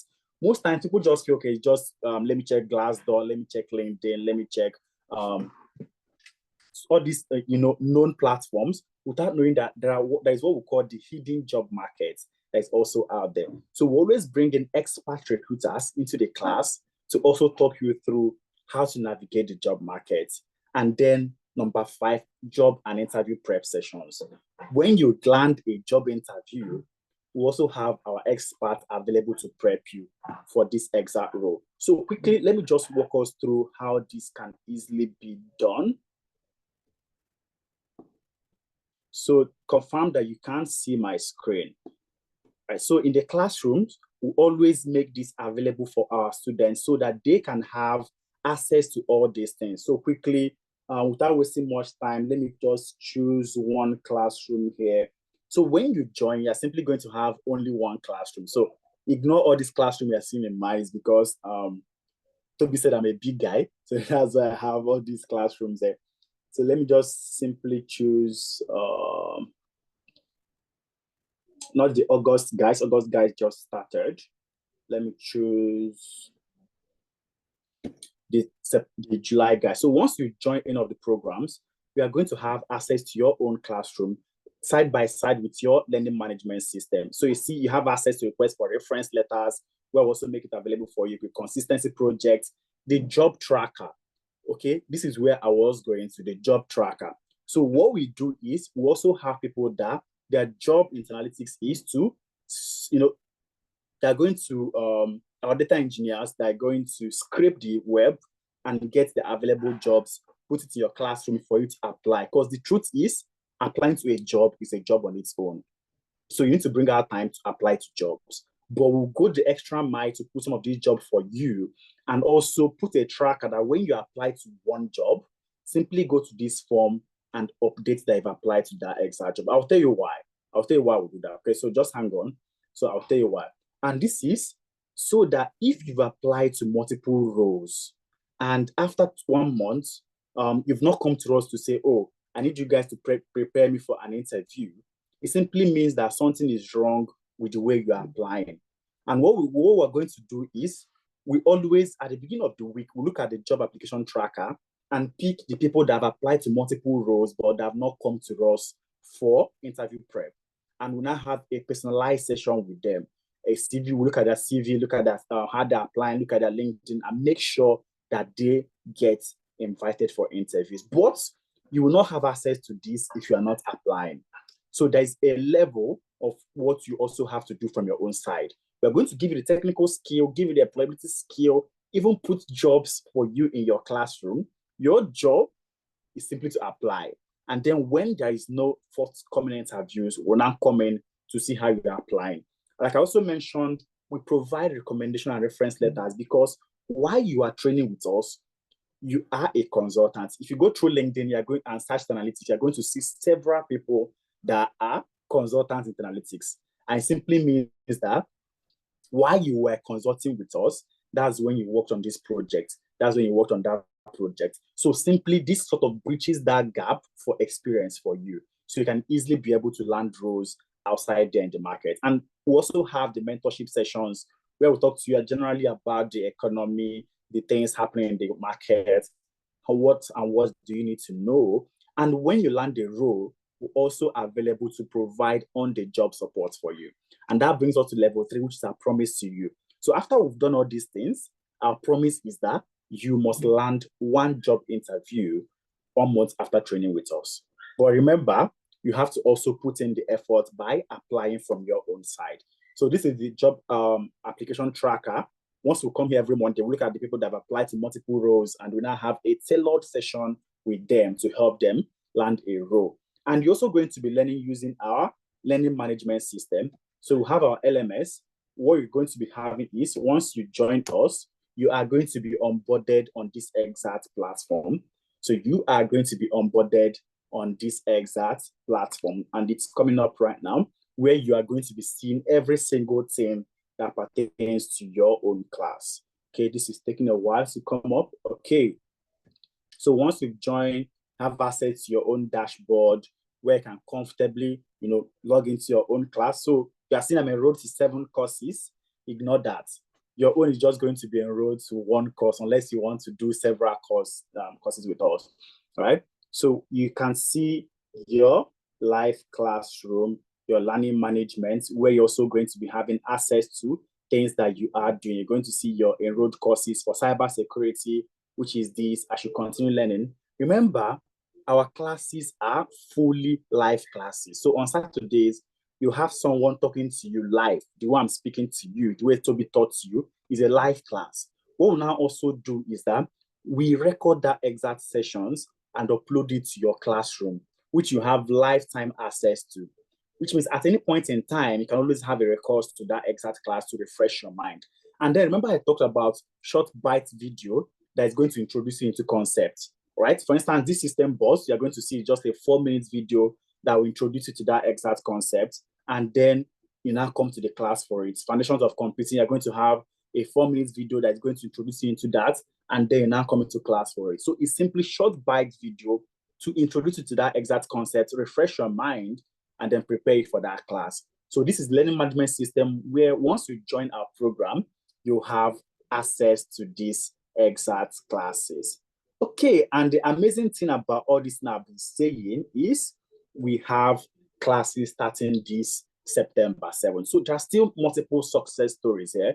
So please, we can go through it, you can see the one that is, the person got a job. I'm even, to be frank with you, right now, that we're on this call, somebody sent a chat to me saying, hi guys, thank you so much. I've been able to land this role. I'm even going to do this and this for someone else. Right? Toby is smiling because I'm sure Toby also saw that exact message.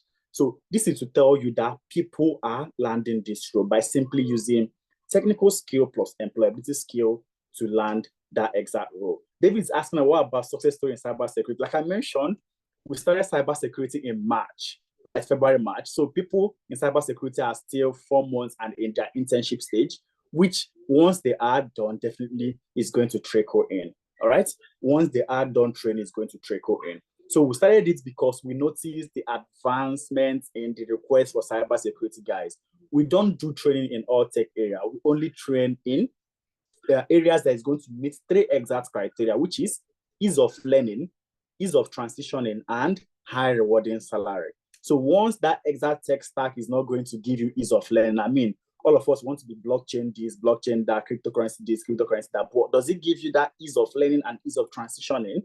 Is this something you can do within 4-5 months? That's the question that you need to answer. So we only do trainings for programs that will give you that ease of learning, ease of transitioning, and high rewarding salary in the end. So you can also go through our YouTube channel and see the success stories of people that have passed through us. They came back to class to speak on how their own classes went and how they've been able to survive in the tech ecosystem.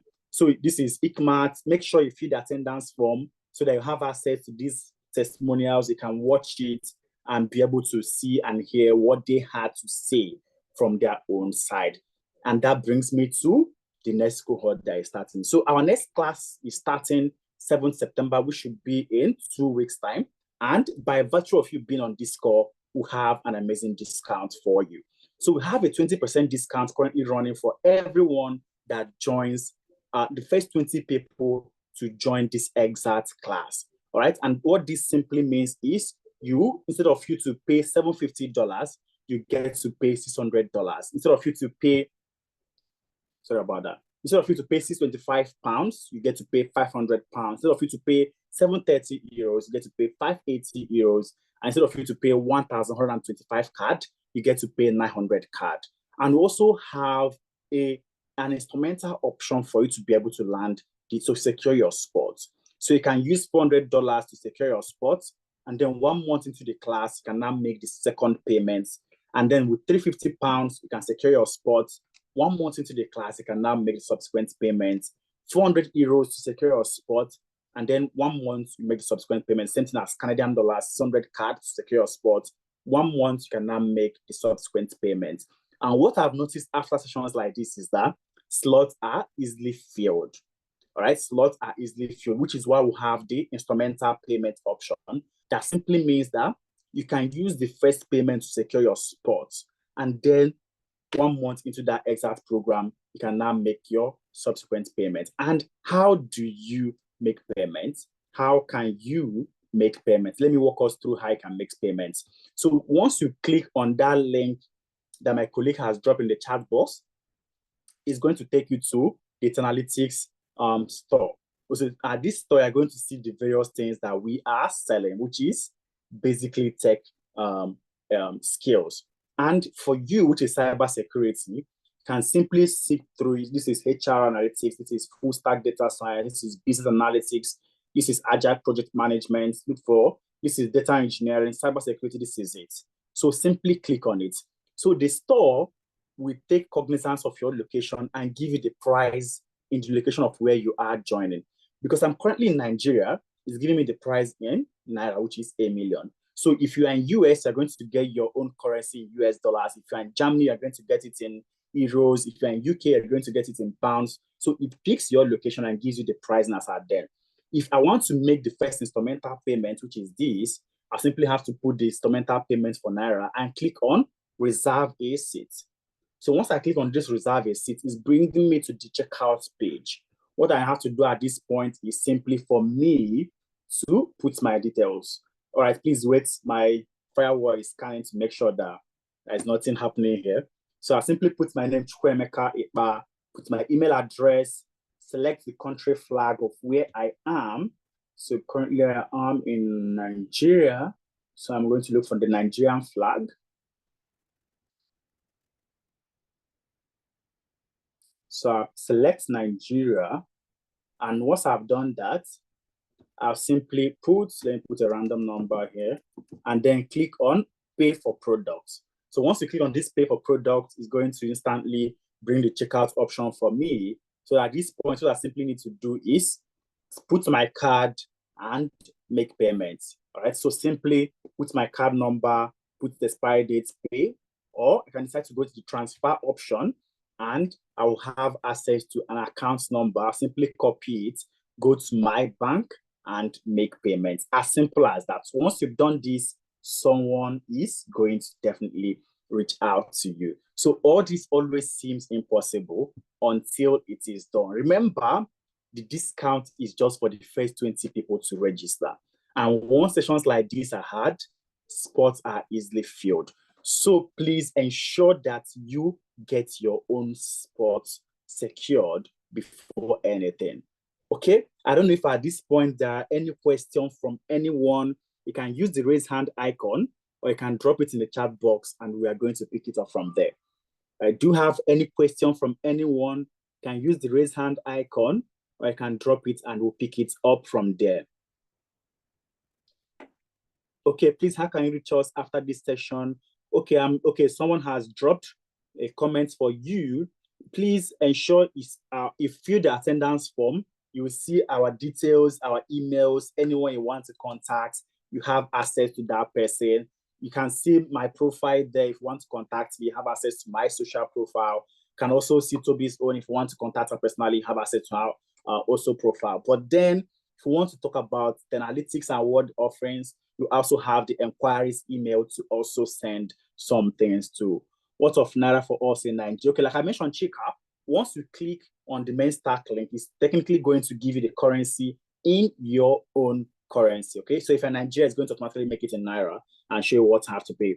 In this course, I'm going to be learning how to use AWS and other cloud applications. Definitely. So when we talk about cloud security, we are going to be understanding how you can secure cloud. It may not be as intense as you are thinking from the AWS aspect of a data engineer, because that's a whole new level for you. So if it's AWS fully for a data engineer, that is what you will not be getting. Okay, so fully you'll be getting cloud security for you to understand how can you secure cloud. All right, so I'm going through the chat to see if there is any question from anyone. Okay, I think the one pertaining to DevOps and cybersecurity, Toby has been able to answer it. Okay, fantastic. So let me quickly, is anyone raising their hand? What do you use in documenting what you learned so far, Justus? All right, so Justus, remember we have the learning management system, right? It's like a platform where every single thing you are learning, any topic you are learning is also there for you. You also have your Google Classroom that after each class, the video recording of the class is also uploaded for you, which means even if you missed a class, you have access to go back to the recording and watch that video. So we do this because sometimes someone will say, okay, Chukwemeka, I have a shift this afternoon. I may not be able to make it to class, right? So class will still go on, but once you finish your shift, someone will call you and make sure that you go back to the class and watch the recorded version of that exact class. Okay, next question. Is your office in Nigeria or in UK? Fantastic, Afiz. So Afiz, we are fully registered in Alberta, Canada, but in the tech ecosystem, tech is universal. I can tell you today, we have people that are working in Canada, we have people that are working in Nigeria, we have people that are working from UK, we have people that are working from Ghana, so many countries. And that's the beauty of being in tech. I mean, today I can be here, tomorrow I'm not here anymore, like everything will still work perfectly. Okay, but we are fully registered in Alberta, Canada. Okay, please, how can I reach you guys after this session? Afiz, please ensure you fill the attendance form and you are going to see every single thing that you need. And also the details, the email that you need to send to has also been dropped for you. I don't know if anyone has any question that they want us to take personally. You can use the raise hand. Yes, Colin Max has his hand raised. Yes. Okay, hi, Colin Max. I'm asking you to unmute now. Hi, Colin Max. I've asked you to unmute. Please go ahead. Okay, good evening, everyone. Can you hear me, please? Yes, loud and clear. Please go ahead. Yeah, my name is Kolawole. That's Colin Max is short for my name. My name is Kolawole Makanjola. And I've been on internal leaks for a few days now. I make sure I attend every night. And the only thing I've not got, and I can testify if anyone is listening that everything that's been said is right. People have gotten back to me on audio calls and on WhatsApp calls, and they responded well, emails, and responded very, very well. But the only thing I'm still expecting, which I'm yet to get, is the first time I attended, he was the one that gave, if I remember, was the one that gave the presentation that day. He said that when we are through, for those of us that are registered that submitted on the attendance, that we're going to have a copy of that slide that he presented that day. Just like you just said to now that this we have today, that we're going to have the copy beside, but I've yet to get any one of them, anyone on my mail. Wow. I don't know why that's happening. But like the one for Hey, now I want to give some guys who are who are also with me in UK, well, most of us wants to go into tech. I mean, I want to go into cybersecurity, but most of them wants to go to some other fields, which I cannot tell them. So I told them about the program, and I already promised them that the moment I get the presentation from Hey, the one he did was for all the IT stuff that the analytics they do. So I wanted to send it to them, but I'm here to get one. Like for today, now, I was in a train, and there was a part that my phone was disconnected. So before I was going to get back, a couple of things were. So I was happy when you said I was going to get recorded versions of this one, and I needed to say it out so that maybe it's an oversight or something. Well, All right. I don't know what All has right. Thank you happened so. yet.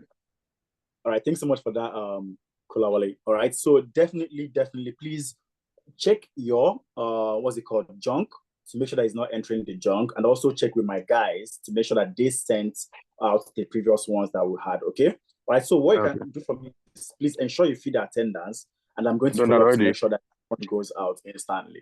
All right. We are sorry about that. It's definitely going to be an oversight from someone. That's why you didn't get it. Or also check your junk to make sure that it's got in and it's not, hidden in your junk box. Okay. Thank you so much for that, Kole Max. I don't know if there's any other question from anyone. I have a question, Afiz. Afiz, can you raise your hand so I can ask you to unmute? Okay, I think I've seen you. All right, Afiz, I've asked you to unmute. Please go ahead. Hi, Afiz. Okay, I think I'm asking you again, please. I'm asking you to unmute. Please go ahead, Afiz. Okay, hello, can you hear me? Yes, loud and clear. How are you doing today, All right, Afiz? so I have a question real quick. When I asked a question earlier that where is you guys' office located, you said it's in about your Canada. So I want to ask a question. If I participate in this program and I take on the internship process, and they ask me for a UK experience, how are you guys gonna do that? All right, fantastic question, Afiz. All right, what I always tell people when the UK experience, US experience, Canada experience comes up is that tech is universal. All right, tech is universal. If you are making use of VMware, the VMware you're using in Nigeria, the VMware you're using in UK and Canada, they are all the same. In fact, to be honest with you, even this Kali that we did this night, the host that we had to actually attack is a Kali that is open in a different country at the moment. All right. So these are things, that IP address that we had to attack is a different IP in a different country at this moment. And that lady is in a different country. She's in Canada, actually. And we had to use it so that it can easily flow fully. So if you learn the skills and the experience that is necessary to this and have the project-based experience to back it up, it is universal. Right? It's not like law degree that when you get, you're going to be hearing things like, okay, for you to be able to perform fully in this exact area, that you need to do a couple of refresher courses for you to know the terrain of that country. It is not so. When it comes to tech, it is universal. Kali is the same thing. Splunk is the same thing. VMware is the same. Wireshark is the same. It's the same thing that everyone is doing. IPs is the same understanding, right? So the myth that surrounds UK experience, Canada experience is actually a myth when it comes to the tech ecosystem.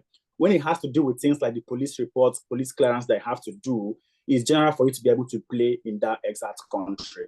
But when it comes to the exact doing the job, nobody's going to ask you, oh, you don't have Canadian experience or you don't have UK experience. So far as you have experience. No, it's just something that is common in this country. They prefer you have a UK experience, and if you are getting a referral, they prefer the referral should be from a UK company. But like it's just something that I've witnessed, I've seen. I don't know if it's gonna be the same thing if I'm applying for a tech role, but I don't know. I don't know if your company have some kind of like if they have maybe a branch somewhere in the UK that can stand that. Yeah, we did So if I may answer that. Okay. Okay, if I may answer that, Afiz. So we have something we call the Global Tech Talent Visa, right? If you check it, you would see it even in the UK immigration website. We have what we call the Digital Nomad Visa and the Global Tech Talent Visa. This references the fact that they understand that tech is global, right? And they know that you can literally be in Timbuktu and be doing an excellent job for a UK-based company. And the fact that you have clearance, remember that you're going to cybersecurity. A UK-based company will get you clearance, right, to work for them, regardless of what country you're staying in. Now, when you apply for a global tech talent visa, they want to check your technical skills. Can you do what you claim you can do? Have you done what you said you can do? Have you done it in a different country? Have you done it in a different scenario? Then they give you that visa, and eventually they give you that pass. I don't know what they call it currently, but it used to be called a residence permit, something like that. Yeah. Right? Based on your tech skill. And I have 4 friends that got into the UK with that visa, and I have 2 of them that have gotten their resident permit because of that visa. Do you understand? So it is, when it comes to tech, it is universally understood that tech is not static. Tech is not limited to a space or time. All right. So if that is your major worry, then I can promise you, at least from recent as recent as last month, that it is not a problem that will occur when it comes to cybersecurity or tech in general. All right. I'm Right. already in Thank you the so UK. much. I'm just curious to know that's No, like Afis, you don't have when I anything want to to start really. applying for a job and they're asking like for 10 analytics to actually do the referral for me. All right. And if the thing also is that Afis, whether you're in UK or whether you're in Canada or anywhere, if you have need for reference, we always provide it for you. In fact, today I provided a reference for someone that is also in UK, and what she was applying to was for a role with NHS, and how to provide that reference for her. So no matter the country that you are in, we will be available to provide the reference for you fully. All right. Okay. Thank you All so right, much thank you for very that. much. I would reach out to the number that I see on WhatsApp. Thank you. Right. Have you filled attendance for my fees? Yes, I've done that. I will reach out to the number to see how I'm going to get started. All right. Fantastic. All right. I think there is an iPhone. I don't know your name. I've asked it to unmute. Please go ahead, iPhone.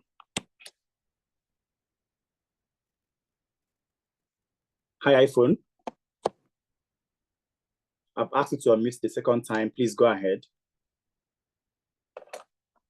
Toby, can you hear me? Yes, I can. And I have asked iPhone to unmute as well. Okay, I guess maybe he or she is not there. All right. So, guys, like I mentioned, if you have intentions to get into tech by 2025, the best time to do so is now. Because what we've also noticed is that by November, December, companies always have their strategy sessions, their strategy retreats for them to plan the next fiscal year. And that's the highest, the months they're going to see the highest number of openings. So if you want to get into tech, the best time to start learning is from September, October. Then by November, you are already applying to roles, which will position you to be able to join by January. So what are you still waiting for? Make sure that you secure a spot and be able to be part of the people that we are going to be starting with this 7th September. You can make instrumental payments to secure your spot. You can use the first in payment option and secure your spot. Then 1 month into the program, can now make second payment to be able to complete it up. I don't know if there's any question from anyone before we start rounding off for tonight. Any question, can drop it in the chat box. You can use the raise hand icon while we continue. So this a reference request that came. So Afiz, this reference request actually came, and it came in French. All right, it came in French. And what happened? This person sent the email. Hi, I trust you are doing well. My name is this. I passed through this exact class. I'm about to get this job and I'm done with the interviews, and now they requested for reference, and I want to notify you that I'm giving out your email to the company. Blah, blah, blah, blah, blah. The company is in Canada where I reside. The Jardines Group is the name, and the role is performance analyst. Kindly look forward for them for the reference. And then the next one is, I wanted to update you about the reference you assisted me with. Because after this is the reference. It came, and it came in French. I don't speak French, but we had to find a way to interpret this and send the reference for this exact lady. And then there is this next email. I wanted to update you about the reference you assisted me with. I got an offer from them on Friday, and then I agreed to it. Thank you very much for all the support you provided. You provide our analytics. So you can actually go to our YouTube. You're going to see several success stories from a lot of people saying that, okay, this is what happened, this is how they were able to land their own role. So it doesn't seem like this is simply what that's coming from our own mouth. We have people like Ini Akpabio. Ini went for a managerial role and he landed a CEO role after training with us. This is what Ini had to say, right? So Ini said that, let's read from the place I placed an arrow. Though I have been in the IT industry for more than a decade, and I have done so many projects and training that should have catapulted me above where I was before now, I didn't know how to structure myself. That is my CV for better opportunities. Even with family and friends around me, I still could not show them my worth. And so they could not really help me. In Nidai said analytics are wonders workers. Though the goal was not to become a CEO, I landed it after the employing team saw my CV and interviewed. Same stuff I've been doing all the while without results. Now the results came just like that. I couldn't have done it without analytics. Now, why I highlighted this exact one is because some people also feel, oh, I already have the skill, but they don't know how do I package myself to land this exact role. For people like Ini has more than a decade of experience in IT, all right? But he joined our full stack data science team, who was able to also get hands-on with the project he worked with, and that also made his portfolio to be bigger. Now, imagine having years of experience in IT and also coming on working on several projects, building your portfolio to become bigger, and then passing through the employability skills session. To him, the employability services was the most important thing that stood out for him. And that is what made him to land his own role. He went for a managerial role, and after the interview, he got the CEO role of that exact company. I don't know how some people always feel that this is a fallacy, but you are at liberty to also reach out to Ini Akpabio on LinkedIn or anywhere and can have a discussion with him. So we have series of success stories from so many people. So please ensure that you fill the attendance form so you can get access to this slide, and then you can go through it on your own and also be able to join our classes starting by 7 September. So our achievements to date is that we've helped more than 2,000 people to land a role in the tech ecosystem. And our participants work in all these amazing places: Uber, First Bank, PNG, eBay. NHS is our highest employer of labor in UK, actually, GSK, and so many other companies. And someone asked whether we provide scholarship. For instance, as at March this year, we had a 50% discount where we provided scholarship to 300 women and 100 men in celebration of International Women's Day. So these are things that we do from time to time. You can also see some of the things that I've been able to do, some